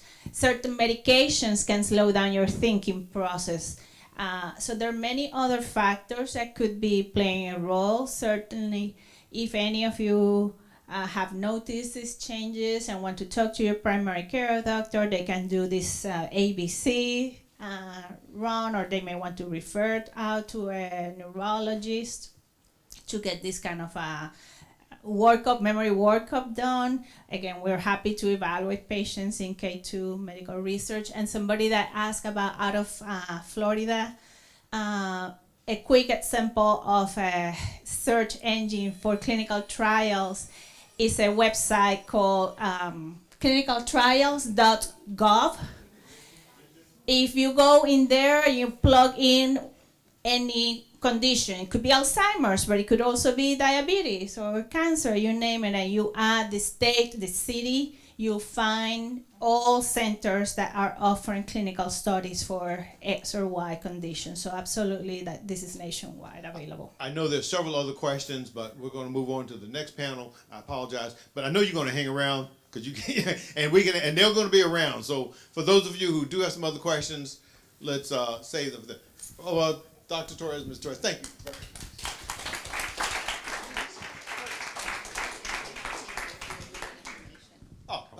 Ms. Torres was saying there's a table out here if you need some more information. And don't forget, the van is out in the back. Don't run out now, but the van is out the back. So at the conclusion, if you have all your questions answered, make sure you go out there. I cannot tell you how important it is and what an opportunity this is to get this testing. I mean, just think about this. Folk are coming to you to do something that costs big money, and it's free to you. Now, let me say that again. You didn't have to go anywhere. All you had to do was show up, and the van is out back. For that, I'm going to give you a hand. So, folk, there is absolutely no reason or excuse. Yeah, we all got things to do on Saturday. You probably want to watch Florida State, or if you're really into it like Representative Antone and I, you want to see a black college play ball. But if you want to watch some other schools, you can do that too. But they're going to be on all day long. Stop out there. Get the bloody test done, please. It's easy. It's simple. And it's not going to hurt me at all. So please, y'all do it. Okay. We're going to bring up for our next panel, this is our policy panel, and we're lucky to have two guests with us. One is Mr. Stan Watson, who's a former Georgia State Representative, is now the HEAL Collaborative National Director on Faith-Based Initiatives. Brother Watson, if you could. And then probably someone who's well known to many of you, Mr. Bruce Antone, who is representative of District 41 to the Florida House of Representatives.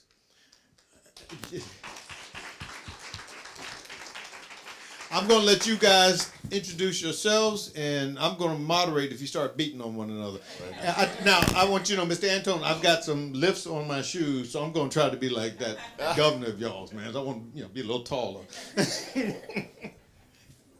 Okay, well, good morning, afternoon almost now, but I'm Stan Watson. I'm the National Director for HEAL Collaborative. I work with policy and faith-based initiatives. I'm also a former Georgia legislator. I was a legislator for 10 years in the Georgia General Assembly and also a county commissioner. Retired now, working with HEAL and also work at the VA in Atlanta, Georgia, and we're happy to be here today. And hopefully we have a lively discussion about policy here in Florida as it relates to Alzheimer and dementia. All right, good afternoon. I'm State Representative Bruce Antone, District 41. I think I see my former colleague there, Pastor Thomas Brown. He used to pray for me every day, tell me to take a knee next to his desk every day, and I ignored him for however long we worked together. But I do thank you for that. And so I think about that every time I see you. So, but thank you. But yeah, he used to pray for me every day. But I ain't paying attention to him. So, again, I'm just happy to be here. I am no expert on Alzheimer's or clinical trials. My expertise comes from my daughter, who just did 2,000 hours of clinical trials at Tampa Bay General Hospital as she was preparing to go to medical school, which was a requirement. So somehow in the last month and a half, I've become the black expert on healthcare. So maybe a month ago, I had to moderate a lupus panel. So I had to quickly get up to speed on what was lupus, right? And I didn't really know what it was, right? I knew folks that had it, but I got up to speed. Then next thing you know, Tori Bowie, or the track athlete, she died, from complications from childbirth. So all of a sudden, I had to become the expert on black maternal mortality, right? Because I need to file some legislation to deal with that. And so here I am today talking about Alzheimer's in clinical trials. And so maybe I'm the closer. I don't know, Representative Watson, but we'll both close together. Okay. But I'm just going to tell all of y'all, if the opportunity presents itself for you or your family members to participate in a clinical trial, by all means do it. And so for some of our elderly relatives, when they're, and please forgive me, they're really on their deathbed, they have no choice.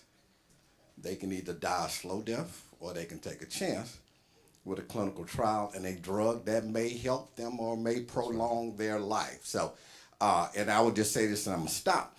21% of the people, African Americans over the age of 73, have Alzheimer's or dementia or some memory related illness.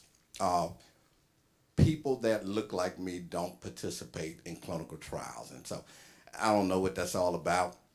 We're 13% of the population, but only 7% of us participate in clinical trials. And there's no way to determine if the drug works if we don't participate in the clinical trials, right? So I'm going to stop there, and we're going to go through this. Well, one of the things I looked at, I know that in Florida, there was more than 500,000 people, 580,000 people that have dementia that's over 65, and I think 13.6% for the age 45 for dementia and Alzheimer in Florida as well. One of the things that has been discussed today and for our church congregation has been the cost of services and those things that are not covered by your physician. Well, this is a policymaker. I'm a former policymaker. This is where the rubber meets the road. A lot of the tests that we need for these different diagnoses can be taken to our policy persons in the General Assembly, either state representative or state senator, and see if we can make, or that we can help insurers, especially the large insurance companies and pharmacies, to work together to make sure they cover some of the things that we have for diagnosis. And one of the things we have to do is we have to have a better informed community to help us to be legislators to make sure that we work and get it done. And I think that that's the most important thing that I think that what our legislators need to do is to make sure that we're working in our community to make sure these services that are not covered, because you go to the doctor and you want a particular test and it's not covered, he or she is going to do one or two things. They are not going to give you the test, or they're going to tell you got to pay for it. So now you're at the dilemma, what do I do? But the second thing is, and this is a heel plug, I shamelessly have to say this as well, we have to go around the country and help churches to get do a better job of informing their congregation. One of the things we said last night at dinner, and it just stuck to me all night for some reason, a well-mannered congregation that's healthy is a tithe-paying and offering-paying community. A deceased or a sick patient in church, congregant, is not going to pay tithes and offerings. Somebody needs to say amen. Amen. So what as a pastor would I want to do? Do I want to get the information and make sure that my health ministry is good, and do I have a relationship with my legislators so I can make sure that I have a healthy congregation so I can make sure I still have tithe and offering? That's right, I'm a Baptist. Don't look at me. It's about money. But the story is this. Here's a legislator that can help us to get it done, and if we do that and meet the requirements by giving him the information and meeting with us, I think we'll be a better community to get it done. And man, it's good you said that. I mean, here's some flyers I've done over the years, and I used to do caregivers workshops. What do you do when you become the caregiver for a loved one? What? How do you get your affairs in order, their affairs in order? Where do you find the resources? Who can you call on? And all of those things, right?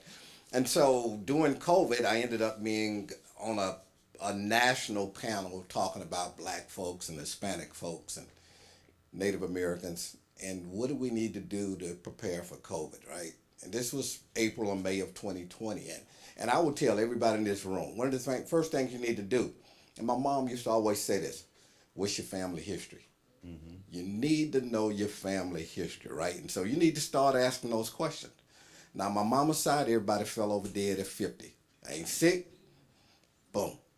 My dad's side, they grab their heart, they fall over dead. But guess what? They all in their 90s. My dad was 95, almost 2 or 3 months away from 96. He grabbed his heart and fell over dead, right? All of his brothers and sisters. I have cousins almost 90 years old, right? My dad had 13 brothers and sisters, so there's a whole lot of folks still alive in my family, right? Now, my mom, she's a couple months away from being 96, right? But everybody else in our family just fell over dead. So I know at some point in time, my mom's just going to fall over dead. Simple as that. She is not sick. So you've got to know your family history, right? So again, in my family, my dad and my brother had prostate cancer, right? My dad lived 30 years past that. My brothers lived 20-some years past that, right? But we don't die in my family from prostate cancer, but we haven't.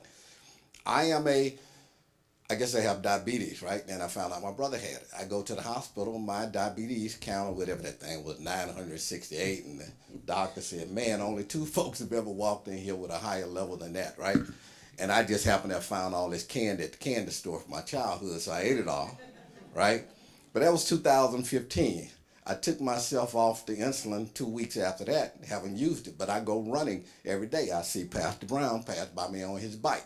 I go running every day. That's how I try to do right. I try to eat right and all that stuff. But you got to know your family history. So the next thing is everybody needs to do a health and wellness check, right?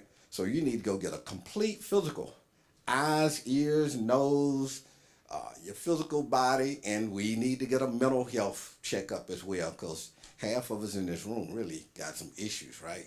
But we really need to do that. Now, I'm dead serious. I just got off a train ride from Sacramento to Denver, Colorado last week. 33 hours. That was my birthday present to myself.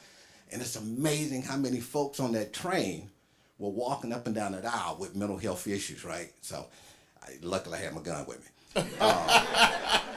Not supposed to have a gun. I forgot we are in Florida. But I'm going to stop there. I got you. But I'm just saying, folks, you have got to do this stuff. So we're here talking about the availability of testing. Right. And so, again, if you know your family history and dementia and Alzheimer's runs through it, get that test done, right?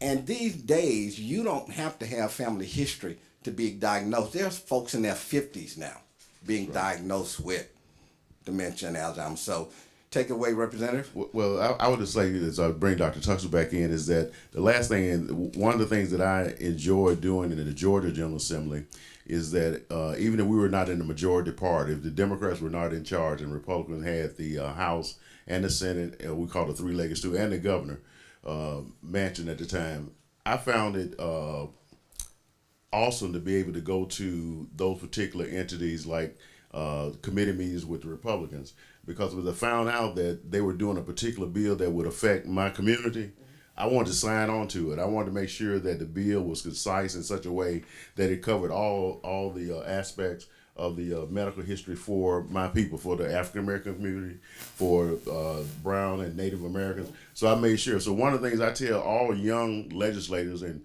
I tell people this in our churches as we go along, is that to make sure that you have a representative that can reach across the aisle and talk to Republicans. Because as long as they have the keys to the car, they're driving the car. We need to have at least a seat in the car, because we got to still bring money home to our community. You just can't close the door and say, well, because the Republicans got it, we're not going to bring any money for K2 or for our churches or for our community for roads. That's not how it works. We're all in the same boat together. At some point, there are some commonalities of what we can do in the legislature to make sure we work together. So I would say this.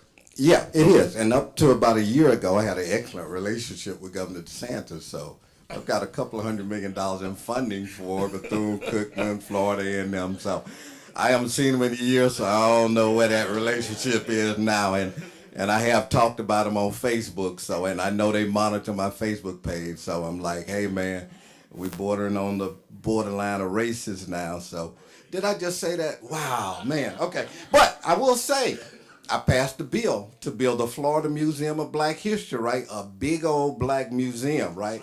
Right, and they thought it was $5 million, right? This thing got about to be 75 million, right? And they like, we ain't sign up for that. Well, yeah, you did, because you got to make up for what you've been saying. That's right. So we got some reparations here. So you need to build my black museum.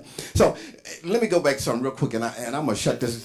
I'm gonna finish. So the purpose of a clinical trial, it's a controlled study. It's to collect data on how a particular drug, treatment, surgical process, procedure, something, how it works. What's the problem? We got to identify all those issues, right? So in this case, we're talking about a drug, right? And I saw Adium, whatever it was, right? Whatever it was, they said Biogen did. Only 19 black folks participated in that trial out of 3,265. Ain't a whole lot of data for black folks on how that works. And here's the other thing. So you got a patented drug and then you got a generic drug, right? And so black folk, let's go get the cheap generic drug. Well, the generic drug doesn't work because ain't nobody got no test data on it, right? But it might be you got to have that patented drug. It's going to cost a little bit more. Associated with cost. Right. So, no, you go ahead, jump in. No, well, I was just saying that generic drug is sometimes associated with cost as well. But I have a 20-year-old at Georgia State University. She just defiant. I'm not going to take the COVID test. I don't care what's going on. So this is how I explained it to her, and she now gets upset with me when she sees me. I said, you ever taken a BC or a goodie powder? Many of you have. What's in it?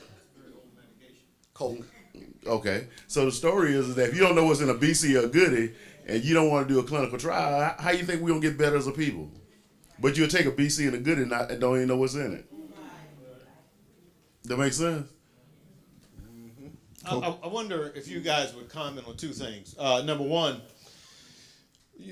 I was pleased to hear what you talked about caregivers and what you're doing for that. My home state, my adopted state, Kentucky, July of 23, we actually passed legislation to cover the cost for caregivers.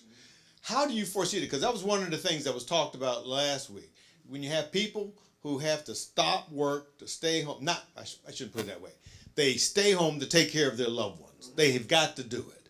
So, but that takes a beating. So how do you do that as far as that? And number two, I know this wasn't one of the states that embraced the Affordable Care Act in terms of its screening protocols. But how do you push through legislation when we're talking about a problem such as Alzheimer's disease, which has such a huge physical but also economic impact on those of us, especially in the African American? How can you push through for screening to get covered for something like that? All right. Well, a couple of things. 20-some years ago, the Speaker of the Florida House of Representatives, Johnny Byrd, his mother died from Alzheimer's. So he created this Alzheimer's Research Institute, right? So trying to figure out what causes Alzheimer's. So I make sure every year I support the funding for that.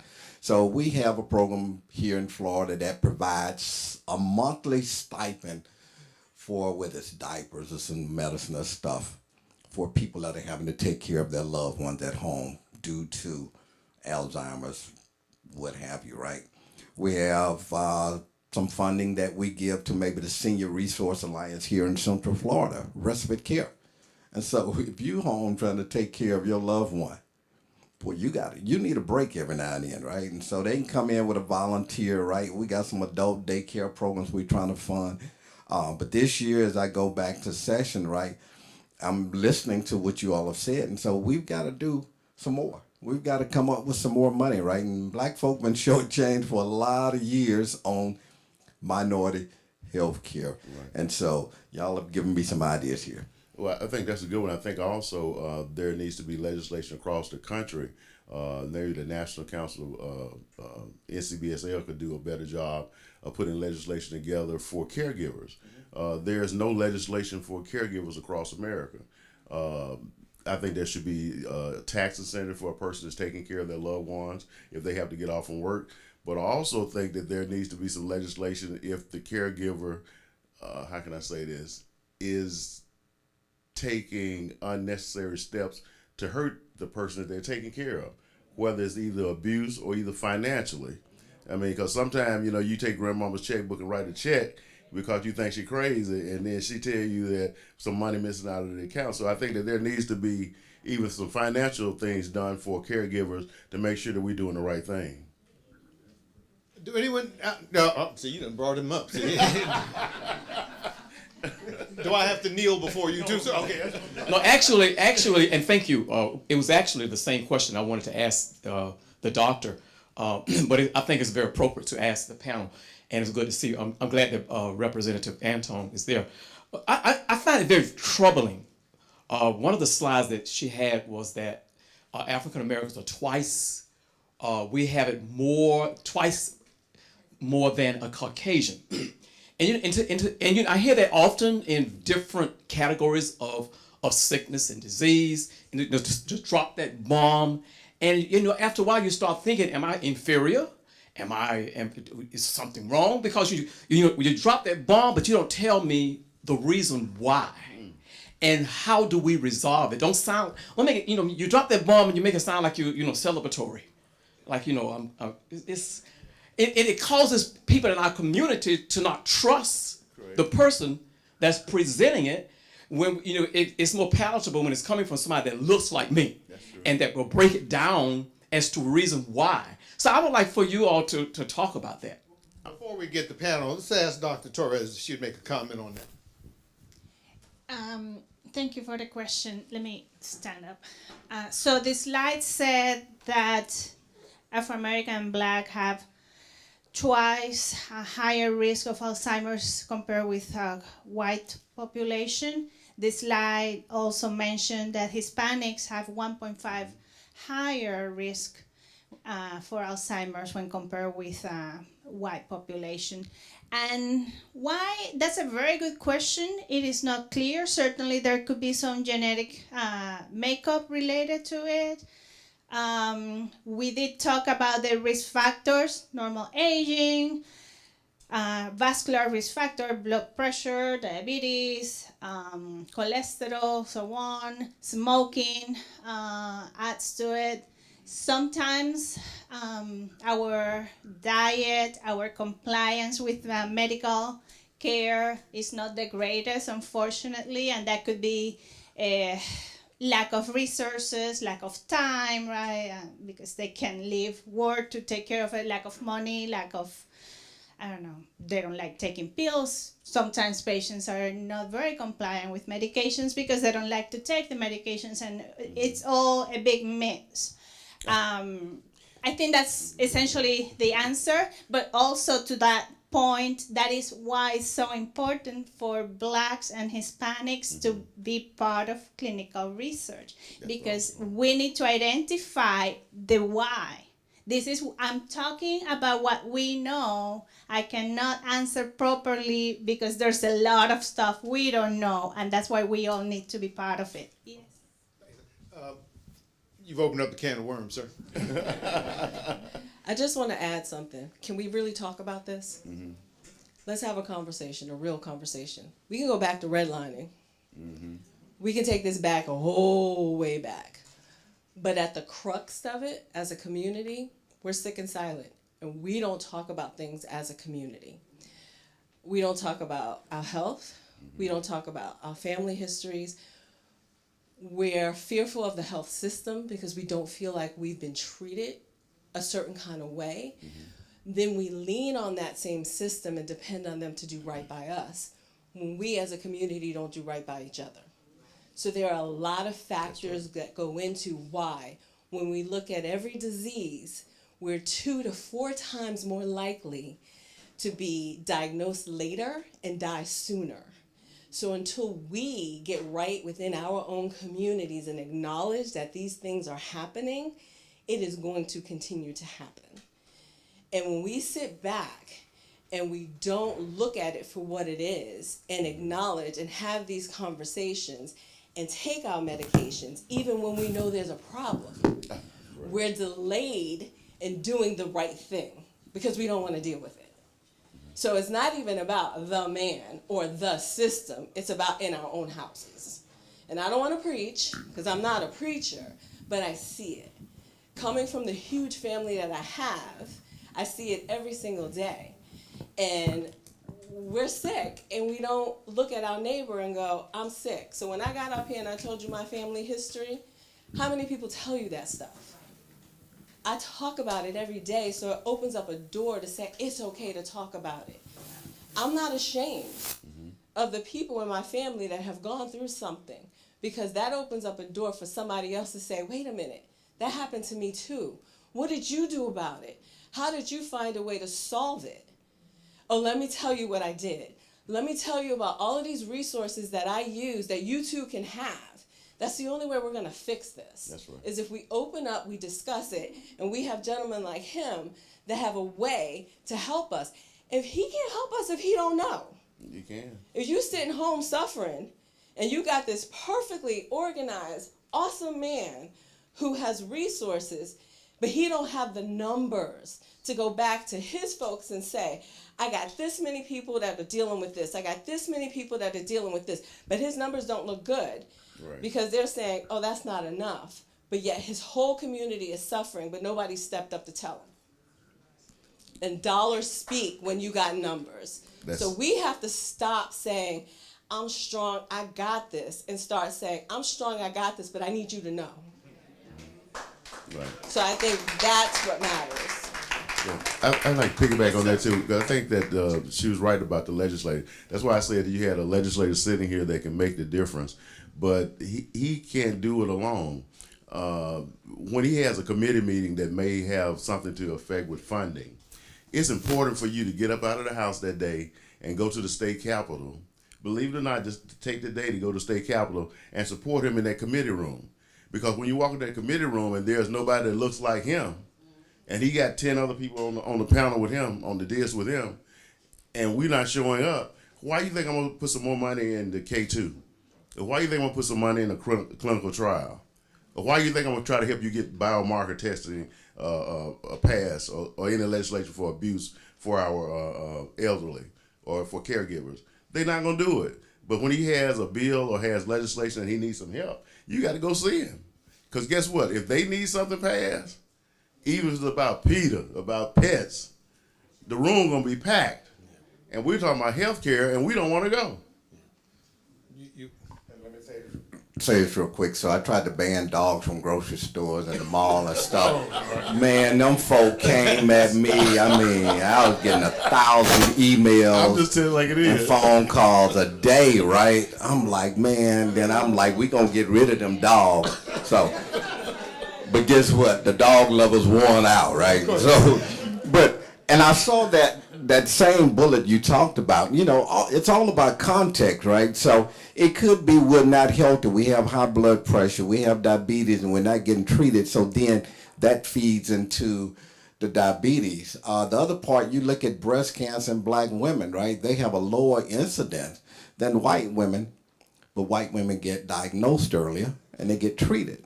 And we don't get treated until late in the game. So there's a number of factors there that may affect that one bullet you saw. But yeah, I'm always worried about that. But man, we just got to deal with this stuff.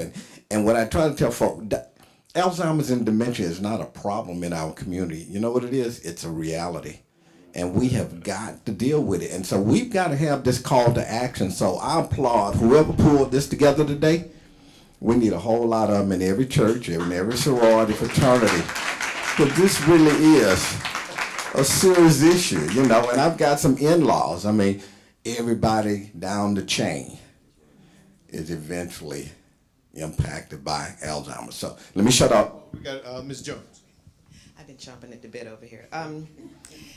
So, first of all, you all that came today are the leaders here. So you all came out today. This room should be packed. In fact, the line should be down the street, okay? When we do these programs in different cities, you have a small group of people, and I always ask myself why, especially in our black community when it comes to health, because we don't prioritize it. But you can't prioritize your health until you're educated about it, right? God tells us to get knowledge and understanding. right? We got to start there. The reason, what you said, sir, is, why are we at the top of a list or the bottom of the list? We can't advocate and talk about things that we don't know anything about. But we have to show up. Sunday, the churches are packed, and we are not talking about health. And out there are a sea of people with a whole bunch of different illnesses, but we are not talking about our health. We owe it to God to be healthy, to do his work. That kingdom building, we have to be healthy, but you have to be knowledgeable too. My son, this is my son, Justin. He has a rare disease, and he was diagnosed with it. He's 26 years old. Didn't know what it was, and there's no cure and there's no treatment. But he started taking a drug for leukemia. It's an infusion, and it's being researched. When we met with his rheumatologist, and they said there is a treatment, yes, we're going to get this, right? I wasn't knowledgeable on it, and my background is the pharmaceutical industry. I didn't know about this drug and the company, so we looked it up, and immediately, there was no question, there was no doubt. I didn't pull in the history of clinical trials. I didn't, I don't trust this person, I don't trust that person. I looked at my son, and I said, God made this available for him, and he is still on this treatment. Now, they are studying him because the drug is being used what they call off-label, but he's being treated with it. We can't deny ourselves what is available for us. We have to make education around health a priority.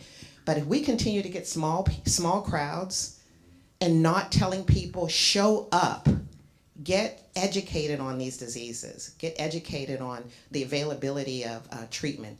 I just want to share with you too, you talked about biomarker testing. In Georgia and Kentucky this year, our legislature passed biomarker testing in our states. Florida is going to introduce that bill next year during your legislative session here. What it allows for, it requires the insurance companies to pay for biomarker testing, right? And that includes Medicaid. You all have an opportunity right here. Everybody in this room has an opportunity to talk to your state legislators right now to get that bill passed next year. I mean, and it's around Alzheimer's. Right now, biomarker testing is available for cancers, different types of cancers, autoimmune diseases, but it is a pathway for Alzheimer's disease, right? So that's what we're talking about here today. You all have an opportunity to be on the front line of getting that bill passed here in Florida. So I just want to keep your rest on that. Thank you very much. Either of you gentlemen want to comment on that? I want to thank Mr. Representative for allowing me to come to this district and come to Florida. Thank you so very much. Thank you all for inviting me to be a part of this. I'm just doing my little bit. And if we all do a little bit, it adds up to a lot bit. And I mean, I've got this flyer here where I invited every pastor in the black community, Hispanic community, to a free lunch at Dove's Dread some years ago. And a lot of folks showed up, probably 50 folk. Then there's some folk that didn't show up because they didn't like me, right? That's the foolishness we're dealing with in our community. I don't want the information because of who's delivering the information, right? But my whole purpose was to help and look out for everybody. So I will say this room might not be as full as we like it, but it's a start. A little bit is better than nothing, right? And so we just got to chip it off. Boom, boom, boom, boom. A little bit. And then hopefully somebody else will pick up the ball and run with it. And but again, I'm just happy to be here to contribute my little piece. And like I say, man, I had to learn about Alzheimer's last night real quick, right? So I got all this stuff, writing notes. And let me say one last thing. And so I'm driving in the car, right? Making notes, right? And now I can't read my writing, right? So, but we got through it, right? All right, I'm gonna shut up. Ms. Gonzalez, you want to make a comment? So it is all of our responsibility to participate, right, when we go and we want to support our representatives. But I'm busy. I have a job. I'm a student. I'm a full-time student with I'm getting my master's right now. There's a lot of stuff going on. I'm also a caregiver. My godmother has Alzheimer's and she's bedridden. So I want to know, how can I support you? I don't know what you're doing in the community. I don't know what you're posting, that beautiful flyer you made. I had no idea it existed. So how do I look for those things to support you, to make our policies more beneficial, more representative for me as a Hispanic individual, and for all of you guys who are living in this community and you need this stuff, but I don't know how to help you. Like, I don't know what you're doing. you know? Well, I would say I have to do a better job of getting information out there. But you know, when you see something, you call Governor DeSantis' office, call your state rep, call your congressman, call your congressperson. But you know, we all got to pick up the phone. Folk like the email, right? I got 40-some thousand emails I ain't read, and guess what? Bruce ain't gonna read them emails, right?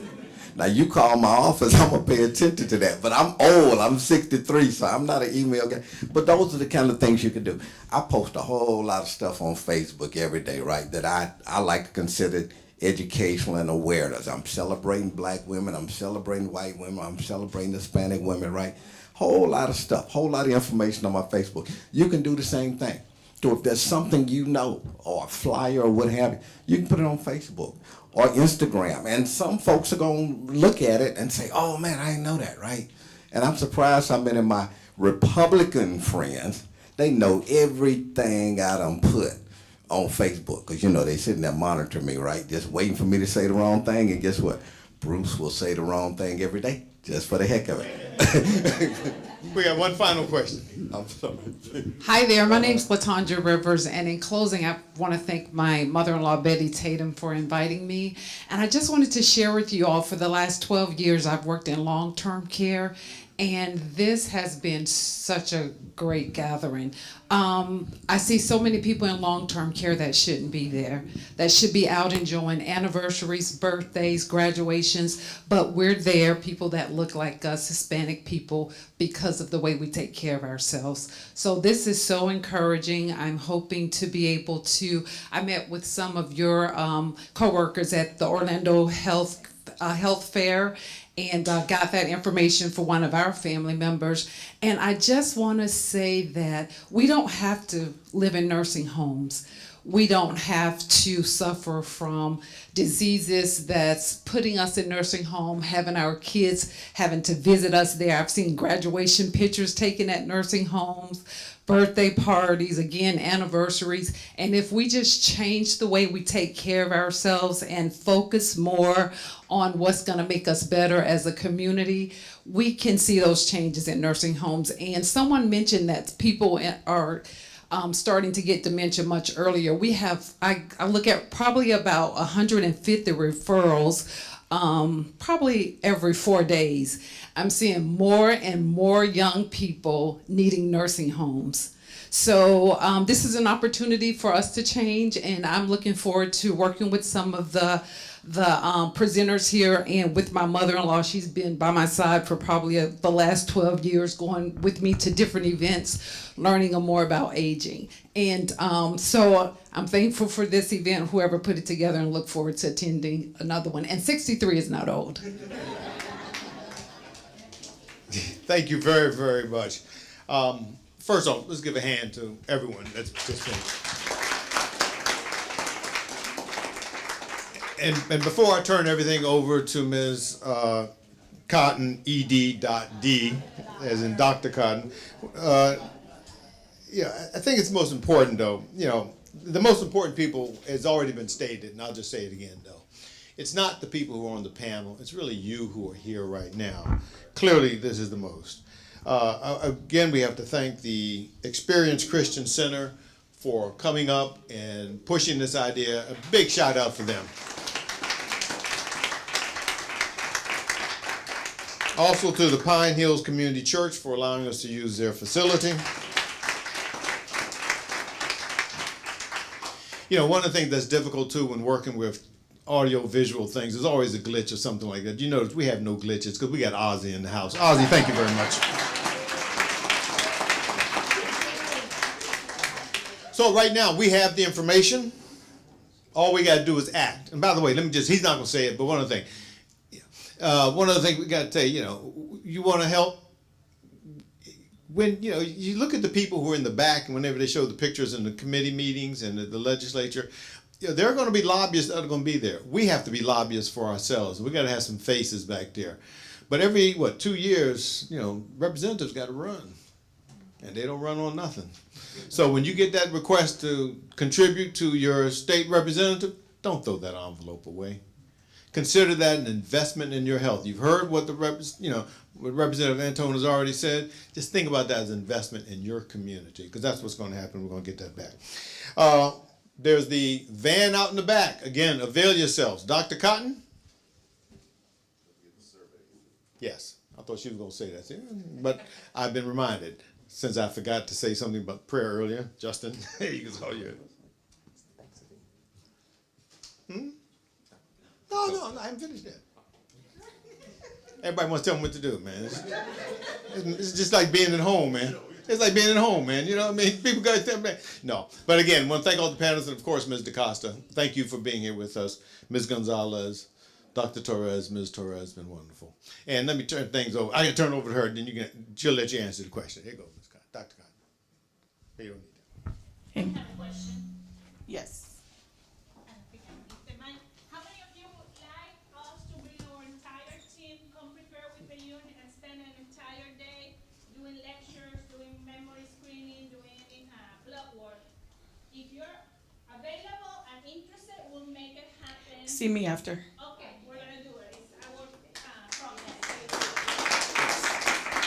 Yes, ma'am. I just want to make an observation.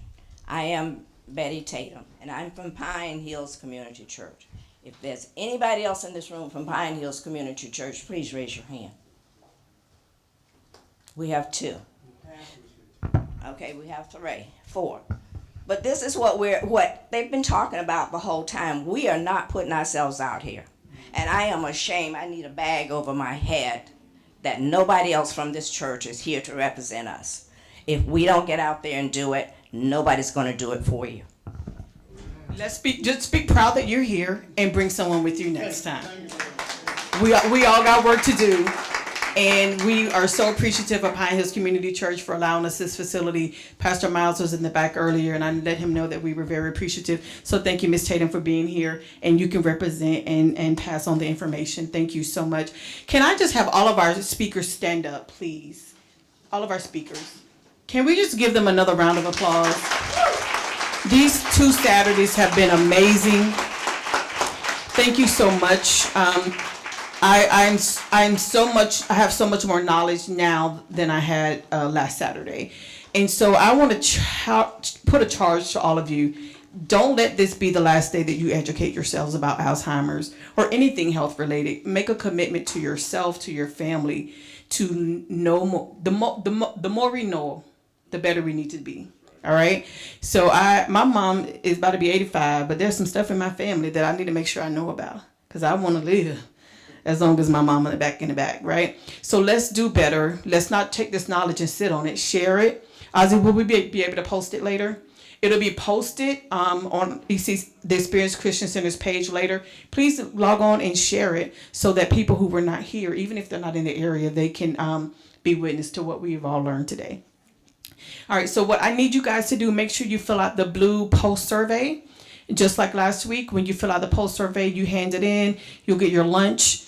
Also, if you were interested in a support group around Alzheimer's, will you let the ladies at the table know? We're going to get a focus group together to see if we can get that started, because we know people in our community really need support, especially when they are caregivers and just navigating their way through all of that. Justin, did I miss anything? All right. If you have been here both Saturdays, there's a gift card out there that you can get as well when you hand in your survey.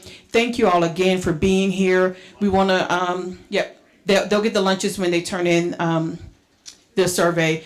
Again, we want to acknowledge Bishop McCrae from the Spirit Christian Center. We want to definitely thank, we can give him in his absence. He always makes the time and space for us to do these things. Thankful for Pine Hills Community Church and Pastor Miles. Thank you, Mr. Folger, wherever you are. He's been our point person here at Pine Hills Community Church. Thank all of our partners, Hill Collaborative. You guys are amazing, amazing. Thank you for the work you do in the community. K-12, Biogen, HEPNI, I always say it wrong. HEPNI, thank you guys. Thank you, Representative, I'm going to say your title wrong, but you know I'm talking about you, Mr. Anton. Bruce, yes. Thank everybody. Minister Latasha, I was looking for Denisha, she's out there. Can you just come and pray us out? Thank you. BG, always ready. Representative Watson and Dr. Tuskin. Can we give Dr. Tuskin a hand? He works a room like nobody's business, and he has kept us flowing these 2 Saturdays. Justin, we so appreciate you. She didn't know I was going to call her up, but as a minister, she always got to be ready. You can pray us out and pray for the food. Thank you. Eternal God, our Father, we thank you for this time together to share. We thank you, God, that you want us to be knowledgeable, God. And you said if we seek knowledge, that you'll give it to us, God. So we thank you for each person that came out today to help us be knowledgeable. We thank you for every person that came to receive, God. We had our cups open and you poured into us, God. So we thank you for that right now. And God, we thank you for this food that we will receive. We ask that it be nourishing to our minds, our bodies, and our souls. Let it be edifying so that we might edify and glorify you. These and all things we thank you for in Jesus' name. Amen. Make sure you check out the mobile unit. Please, please, please check out the mobile unit.